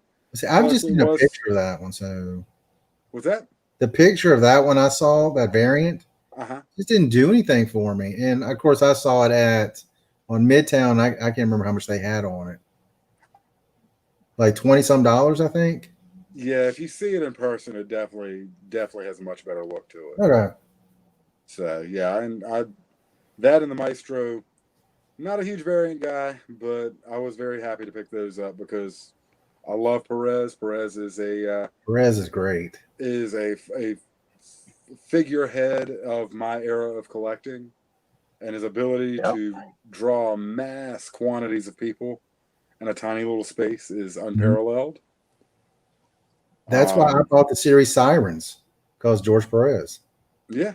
It's a 6-issue series. It took almost 2.5, almost 3 years for 6 issues, but it's worth it. So that is my comic bond. Oh yeah, and I got a Morbius statue, Marvel Select PVC piece. Really? Yes. So yeah.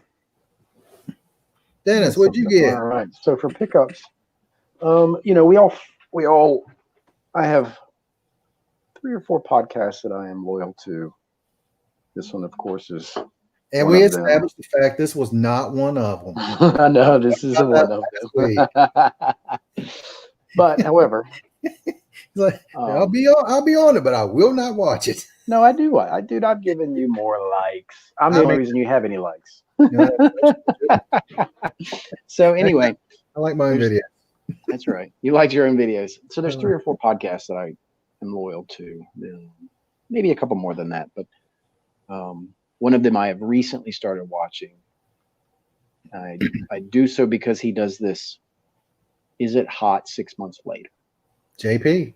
There you go. So I was going to let you do that, not me. And it's probably one of the best videos on YouTube because, we all have to be honest. We all do some flipping and do some selling. If I can buy a book and read it And if I don't like it, sell it, make a little bit of money. I'm going to do it. Build the war chest. So he was doing his 1,000 subscriber episode. It was like 2.5 hours long, and they had, you had half a dozen guests on there, as all YouTube channels do, and blah, blah, blah, blah, blah. Comic Books NYC was one of the guests, and so he was doing a giveaway. And it was a lowbrow giveaway. It was guess a number. I was the first person to guess a number. So I've done some of the others where you had to guess what is the highest graded Bronze Age book. What was the highest, meaning most dollar amount, largest dollar amount, Bronze Age book ever sold? And everybody was thinking it was Hulk 181, and it was not. It was the first Ghost Rider. Because it's an all black cover. It's impossible to get in a 9/8. So I won a pretty hefty book off of that giveaway one time. But anyway, so guess a number. And so the books that I got, it's from the same set. It's Batman 92. Let me beat the glare. There we go. And so if you look at it, let me figure out which is my left and which is my right. I don't know how sharp it is. I don't know if you can see the number on the thing right here. But this is the B, cover B. This is the Art Germ variant, and it's the cardstock cover. Yep. And then if you look on the punchline. So So the importance. Sorry, I totally dropped the ball for you. So we were just talking about DC. So apparently this is the 92 is the first punchline on the cover, and it may be the first full appearance of punchline. There's how those arguments go. Yeah. I never have. She got 12 cameos and then this. Right. And so I guess 89 was her first cameo, and then over in what was the other book? Hell Arisen. Yeah. Hell Arisen 2 or 3? 3. Okay, so I was right the first time. So Hell Arisen 3, she had a cameo, and then this, she's on the cover, and we know the stupid game that's being played right now. But anyway, this is cover B, so that number down in this corner is 2, because this is the Art Germ cover. But then I got also this, which is cover D. Yeah, that one right there is the hard one to find. That's the expensive one. Apparently, right? Apparently. So I guess this is a $40 to $60 book right now. Yeah. It's a George Jimenez cover. And DC has a big run of this style of cover where they just have the character on a mostly single colored, in this case, purple background with this here. And there was one when you got that, Billy, when you got that one book, they had a yellow book like this. Oh, I know which one you're talking about.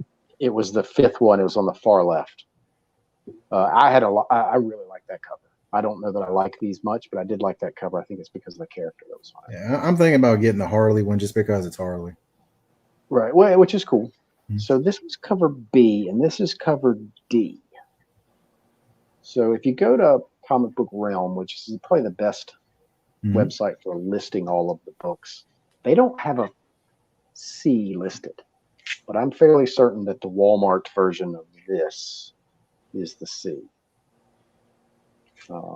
Unless there's something that we're not privy to. Let me check good old CLZ. All right, check that out. And I think it should look like this. But Comic Book Realm.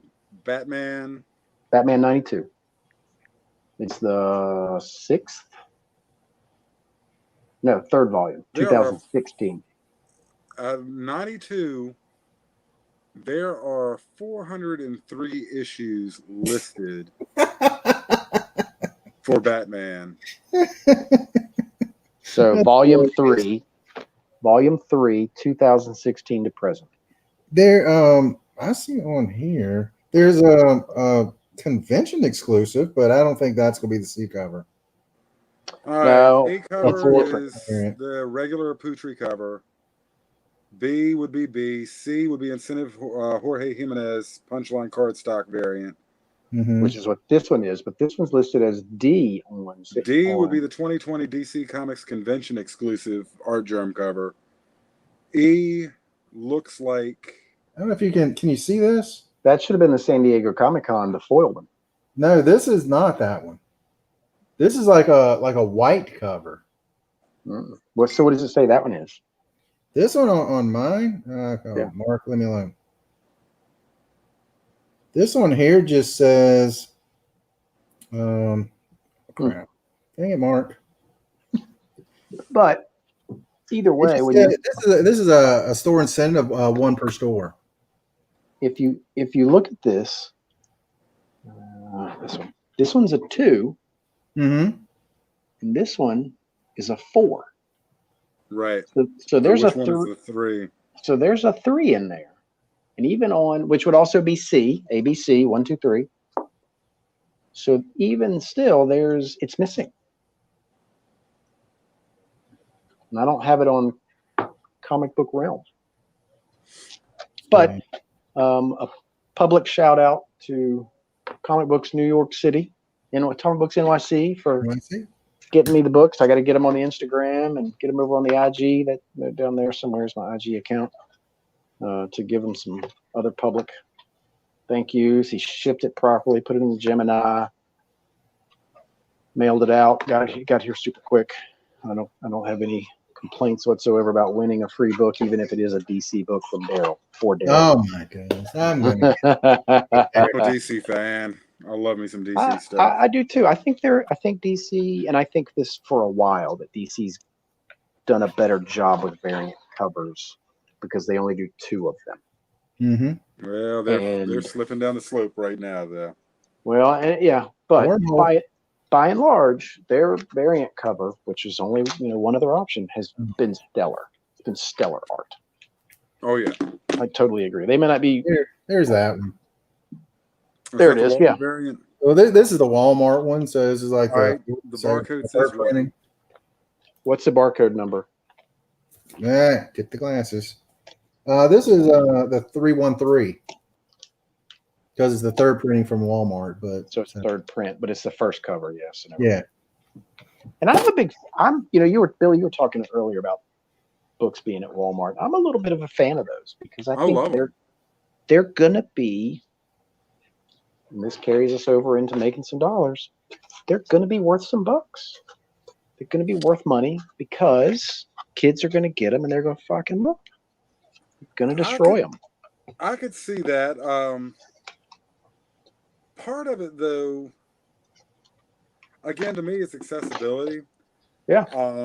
It's also the market itself. I think people also, though, they place a premium on these books in the circles of collecting due to the fact that your UPC Spider-Man 1 got super valuable. The Ultimate Spider-Man books that Target was selling got really valuable at some point.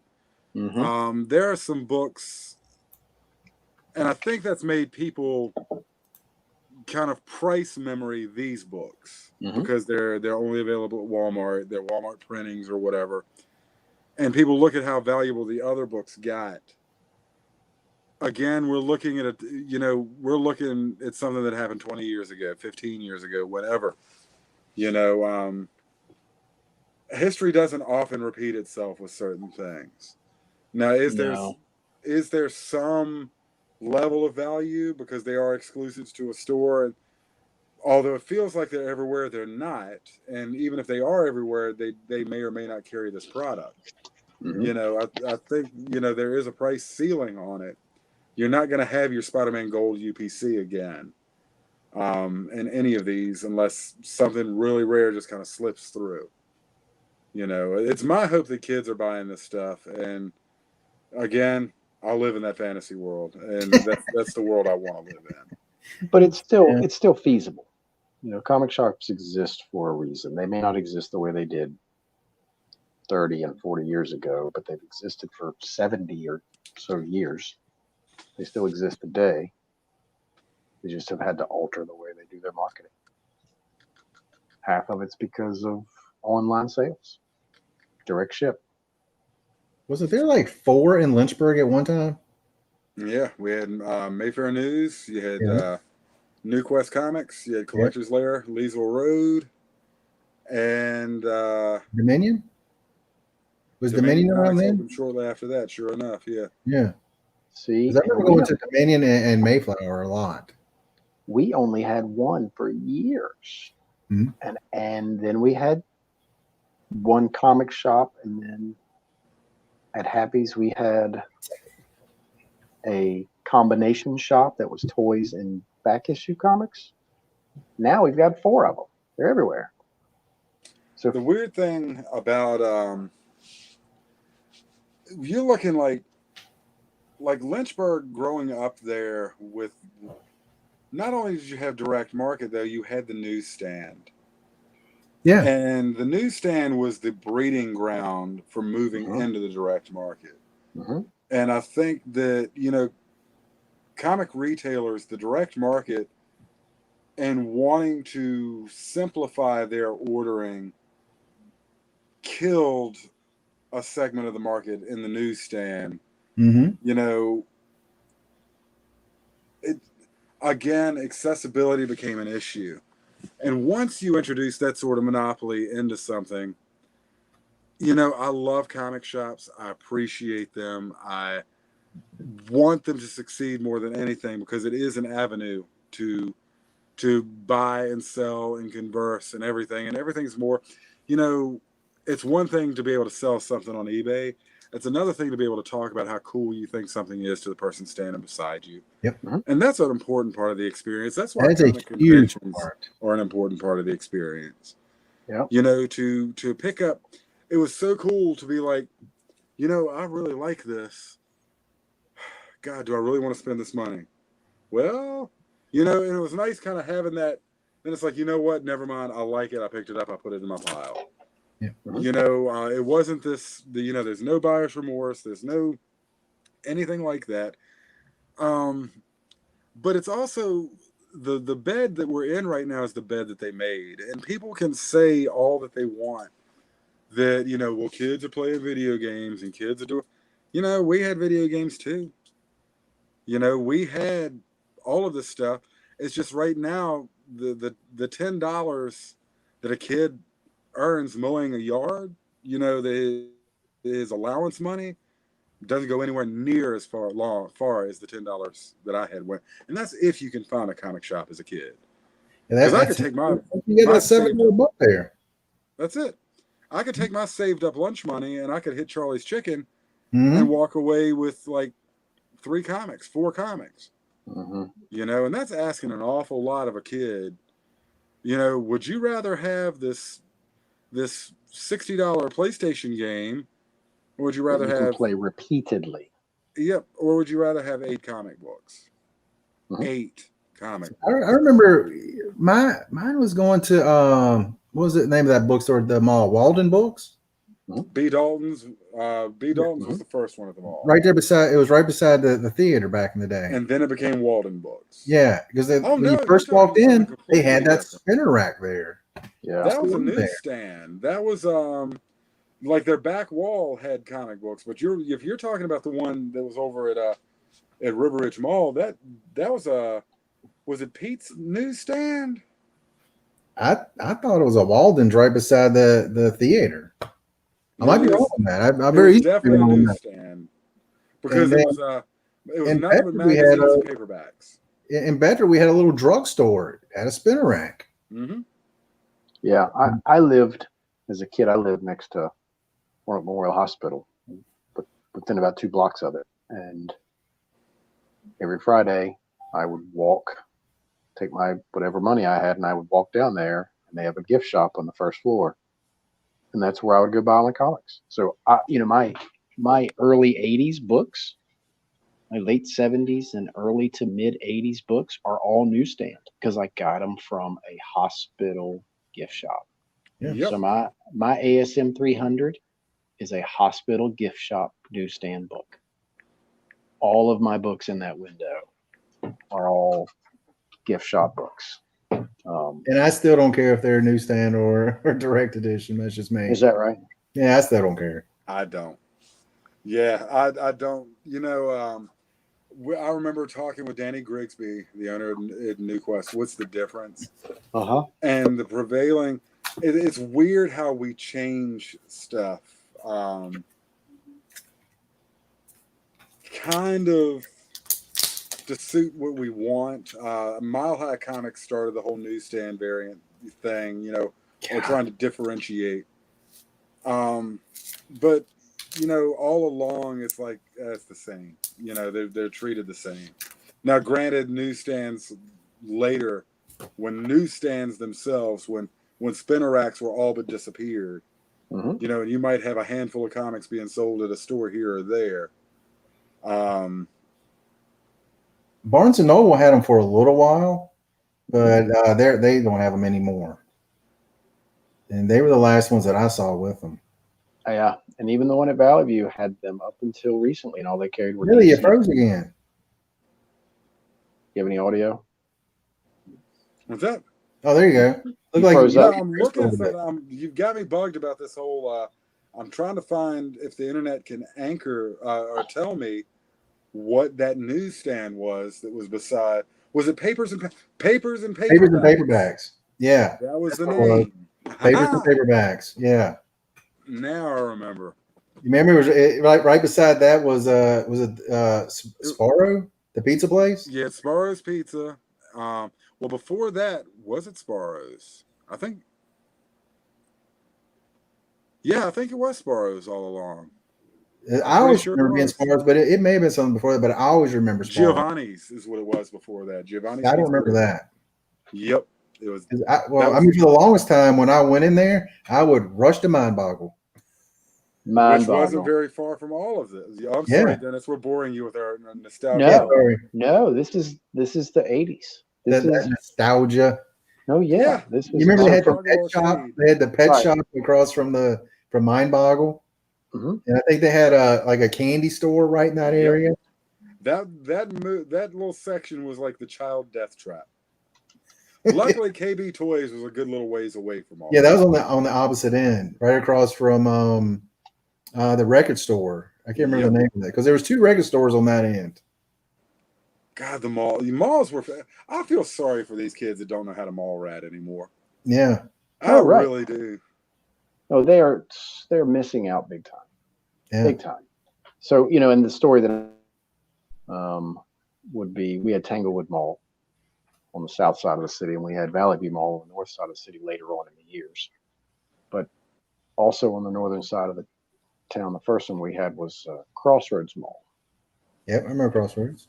But Tanglewood and Valley View were pretty much the carbon copy footprint, where you had the Sbarro's Pizza, and you had the taco place, and you had everything from Stranger Things. And just, and so why do we love Stranger Things? Because it's like, we just sit there and we point. Hey, there's Test King. Hey, there's Merry-Go-Round. Hey, there's the ice cream place.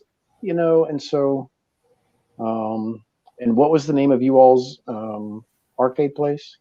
Mind Boggle. Mind Boggle. So we had a Mind Boggle here, but I forget if it was at Tanglewood or at Valley View. But we had a Crossroads Mall here, again, first. And so they had, right? And you had Record Exchange, or you had a record exchange bar. Right? You had a record bar. For us, the corner was called the French Quarter. And so in the French Quarter was all of the restaurants, and then the arcade, and then the record place. And so that's where all the kids went. Mm-hmm. But one of the cool stories, and there's a hilarious thing on YouTube or on the internet somewhere.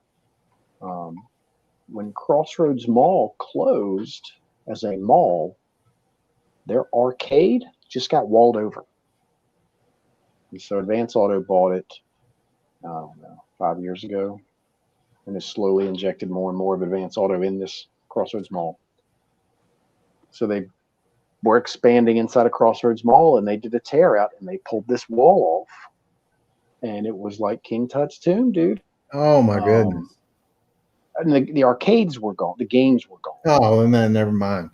Right? No, right? Yeah. I was like Donkey Kong, right? But somewhere on the internet, you can find where people tore this drywall wall down, and there is the colored carpet that was swirly, right? And it had the swirls, and they had the super bright, rich colors of walls, and the walls had the weird shapes, and there would be a slot for an arcade next to the wall. So you can, you'd have to get on Google to find it. Gosh, I love those. They tear out of mall, finds an amazing retro thing, or however it is that they worded it back then. They had that. Oh, they had the Target UFO thing that you would walk in and sit down. I forgot all about that. And all the ductwork was exposed, and they polished it to make it super shiny. So when you get off of here, when you get up in the morning, or whatever, look. Time Out. It was called Time Out. That's what the name of the arcade was. So for you, what was it called for you all? Mind Boggle? Mind Boggle. Yep. Right. So for us, it was called Time Out. That's right. You can get on the internet and you can find where they took these pictures of this completely perfect. I mean, it's like Stranger Things came down here and just took it. That's what they should have done. That is so because it was that well preserved. And they found this thing like 2 years ago, 2017, 2018. Wow. That's incredible. Do you know this? Do you know the story I'm talking about, Billy? I remember reading a blurb about it, but because it wasn't my childhood, it was something that just kind of got glossed over by me. Yeah. I think it is incredible, like little finds like that. Mind Boggle was a place that my mom wouldn't let me go in there very much. It was dark.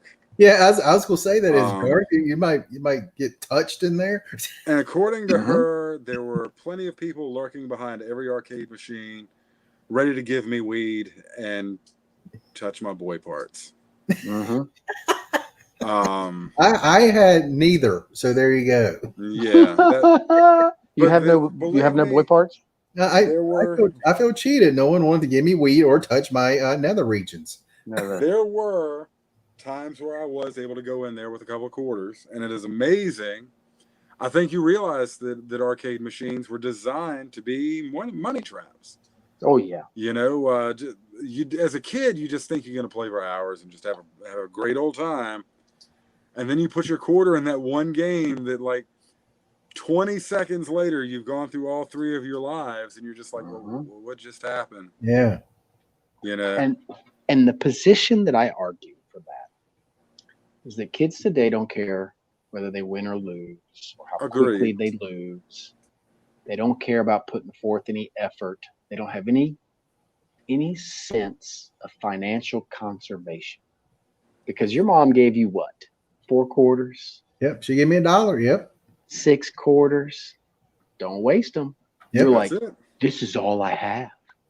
And you had to pick the game that you were good at, that you could drag out the longest, because that's it.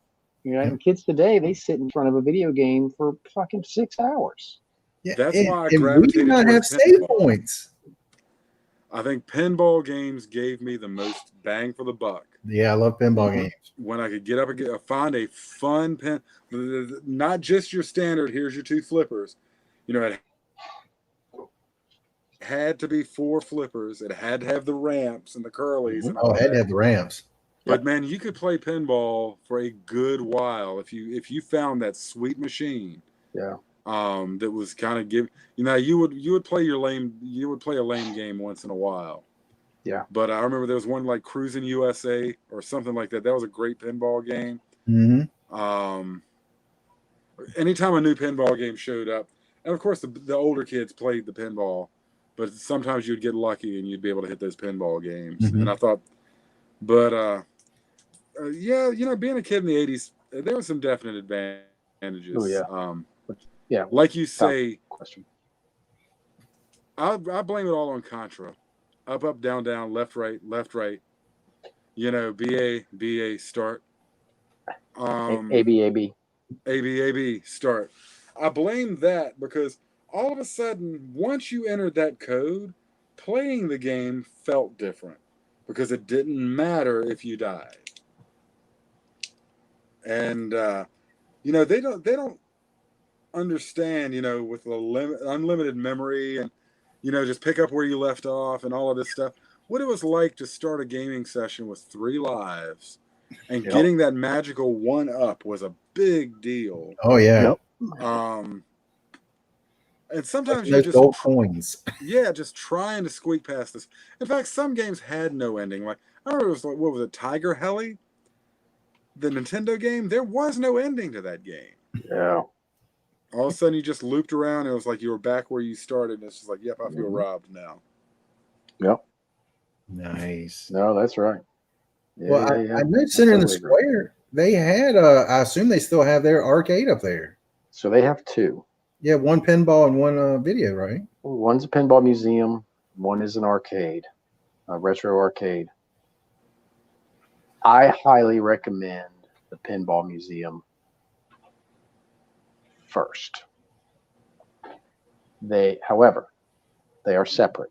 So you have to pay Big Jack to get into either one of them. It's about $12 to $14 each. The reason I recommend the pinball museum was because they had, 60 pinball machines, and they had about 12 arcade games. But they had the good arcade games. They had Dragon's Lair. Remember how innovative Dragon's Lair was? Yeah, wasn't that like 75 cents per play back then? That one was more expensive, but the detail in the art was 10 times better. They had Knockout. They had. Oh, I love Knockout. All right. They had what's the 4-wheel drive one? Off-road. Off-road. They have off-road. Remember? I mean, you can hear that noise today. Yep. They have. What else did they have in there? They had the Pizza Hut machine, right? And everybody knows what the Pizza Hut machine is. The Miss Pac-Man or the Galaga? The tabletops. The tabletops, right? And I would, I've always said I would never buy a video game like that and put in my house, but I would buy the tabletop, the Pizza Hut machine. Because you sat down, it was an all-glass top. You could put your drinks there and do whatever. And this Pizza Hut machine that they have, it has 90 games in it. 90. It's incredible. So it's got everything. It's got Donkey Kong 12. It's like watching the Ocho for ESPN. It's got everything. Stuff that you forgot about, like Burger Quest. Remember that thing? Donkey Kong Jr. I'd completely forgotten about Donkey Kong Jr. See, Donkey Kong Jr. I love. Donkey Kong 3, not so much. All right. It's got, 9 different versions of Pac-Man. And of course I'm exaggerating a little bit, but you get my point. Gosh, Junior Pac-Man sucked. Yeah. They had like a little pinball machine down below. Yeah, and the pinball machine, just the pinball museum, I think is better, personally. And it may be because of exactly what Billy's saying. Mm-hmm. You had much more tactile and much more, you had a 3-dimensional investment in this thing. And I remember the first time I took my wife with me. I'd already taken my kids a couple of times, and they were probably, 4 and 7-ish. And me and the boys had gone there a couple of times. So I took my wife one time, and the boys just took off running. And it's a bit of a circle track with one now, but it's this double swinging door to get in or out. And I went and just wandered away. And my wife, she still has the umbilical cord connected at this point. And she's like, "What are you doing?" "Nothing." "Where'd they go?" "Well, they went to play video games." "Well, how are you going to watch both of them? They went different directions." So they'll be okay. And here's this little 4 or 5-year-old kid dragging that stool around. It's as big as he is to try to get to the next game and the next game. "Aren't you going to watch them?" "No." "Well, what if they leave?" So wait a minute. Let me explain something to you. We're in an arcade. We're going to have to drag them out of this place. There is absolutely zero chance that these 2 boys are going to magically leave out of this building. and it's comical because as we sit here and we talk about this, she just had no comprehension of the fact that, what if they leave? No, they're not going anywhere. And, and sure enough, an hour into it, They're still here. They're just foaming at the mouth to play whatever game they're playing at the time. Gosh. You know, the funny thing is like I watched, Jason Jackson today watching their Twitch streamers playing video games. Mm-hmm. We had Twitch. It was called staring over the shoulder of somebody who was a boss in Mortal Kombat. That's right. And watching them do the finishing moves. And if you were lucky, they would tell you how to do it. Finish. That's right. Yeah. So we had, I guess we can't complain too much about them watching Twitch because we did the same thing. New video game in, let's see how this is being played. Dave and Buster's, man. Last time we went to Heroes, where I didn't make a weekend of it. The last Saturday excursion we went to Heroes, we hit the Dave and Buster's, and there was a wait time, and we decided to play some games. So we all got these little cards. Yep. Those games were stressful, man. It was pure stress. I'm sitting there, like at the Star Wars game, and obviously, it's designed to just eat your credits up. Yep. Mm-hmm. And I'm looking the Star Wars game, and oh my God, my blood pressure is going up right now thinking about it. Just like how fast-paced and stressful it was. Man, I'm Galaga. Just give me Galaga. Give me the little guys circling around, coming right for me, and I'll be fine. Do you remember the Star Wars game we had as a kid? What's that? You remember the Star Wars game we had as a kid? Oh, absolutely. The AT-ATs walking across. The black and white one? We had that one where you going down on the Death Star and everything was like the blueprint type of design on it. It was, yeah. Was, they have that at the arcade version at the Center Square. It was a simulation of the trench run. Yeah. Star Wars 1. Yeah. Yes, that's exactly right. And I kept running in it because every so often you had like a bar on the top or the bottom. I kept running into those things. Yeah. Dennis, do they still have the car museum across from their school? Yes. So what it is a transportation museum. Mm-hmm. That Star Wars arcade came out in 1983. Wow, I would have thought it was before that. Yeah. Well, still Star Wars the arcade game in 1983. Yeah. Try the Atari version. Try the Atari version of E.T. It killed the entire system. Yeah, right. But this is the one because it's the black and the green, and you flew whatever that you flew, and it was it was like the reverse version of a Etch-a-Sketch. Yeah, and they had that tank game that was basically the same thing. Yeah, tank was just like it. You had like the controllers moving this way, moving to turn, then move forward, move back, and had the shooters on it. And you had to turn faster than the other guy turned and shot at you. Yep. I never did that. I sucked at that game. Yeah, they do still have the Transportation Museum across the street, and it's fairly inexpensive. I have a lifetime. Well, I get an annual membership every year. I'll never forget that. Take my boys over there, and since we've segued into nostalgia very quickly, one of the owners of Grand Interiors. Do you guys have Grand Interiors out there? Furniture store? Grand Furniture? I'm in Roanoke. There's a Grand at the corner of Memorial. Right. Yeah. Or Ford Avenue. Yeah, so Wards. Yeah, there you go. So the owners, I guess there's two guys that own or are in charge of Grand. One of them is a car nut. I mean, he is an elite level gearhead. So every once in a while, he will loan them their cars. And so this is a guy here in our town. He owns an original Ghostbusters Ecto-1, not something made 3 or 4 or 5 years later. He owns an original.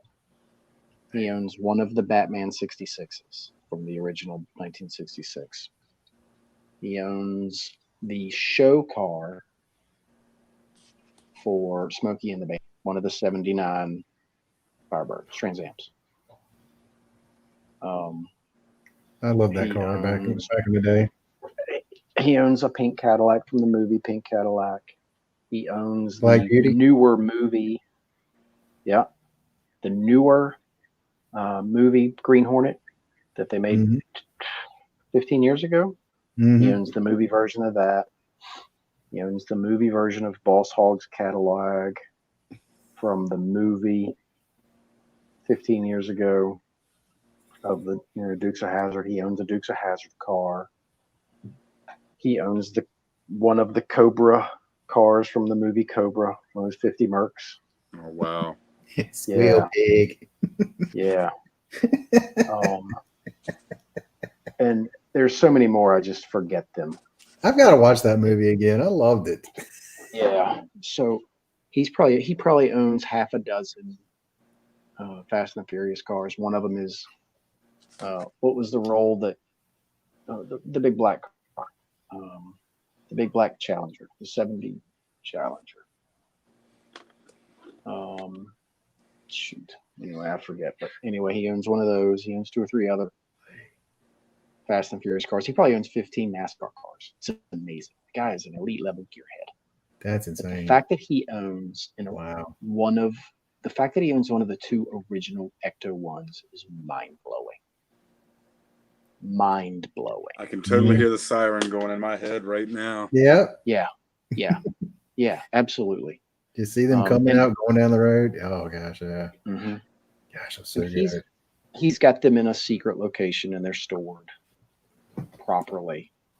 And there's some other cars that just secret location. The Well, only vehicle I've ever had interest in owning is the Winnebago from Stripes. It's an urban assault vehicle. There is one of those in town, and now it's not really? it's not the Stripes urban assault vehicle, but it's a 77 GMC travel wagon, I think is what they call it. Right. They made that in 1977, and it's a GMC brand. Yeah. And it's not far from where you live. So instead of so you know where, leave the collector's lair and come to Roanoke. And so you're coming around where 9th Street is. You know what I'm talking about? Coming around the mountain. And the 9th Street Bridge is right there on your right. You go over there, and there's one sitting over there. Very interesting. Mm-hmm. Wow. And you'll see the guy driving around every once in a while. It is ambulatory. It is mobile. So when this stuff all clears up and I can come to town, y'all want to go play some video games and look at cars?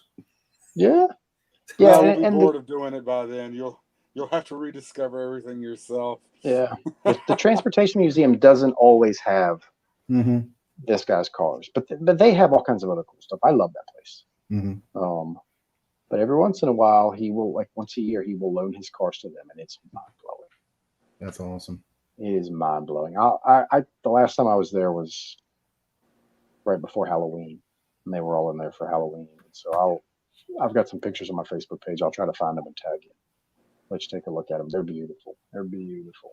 It's every car I would want to own, minus 1 or 2. I mean, who doesn't want to own a General Lee? Who doesn't want to own a Batman 66? Who doesn't want to own Ecto 1? Who doesn't want to own Smokey and the Bandit car? Man, Batman 66, that is my favorite Batmobile. Yeah. Have you seen the new one for the movie coming up? No. Yeah. I think that thing looks pretty sexy. I'm looking forward to the movie. We'll see how it goes. Maybe I did see it in the clip. I just don't remember it. Yeah, it looks pretty sexy. I saw a guy recently had it for sale. Guys, it is almost 10:30. Oh my gosh. Yeah. You're right.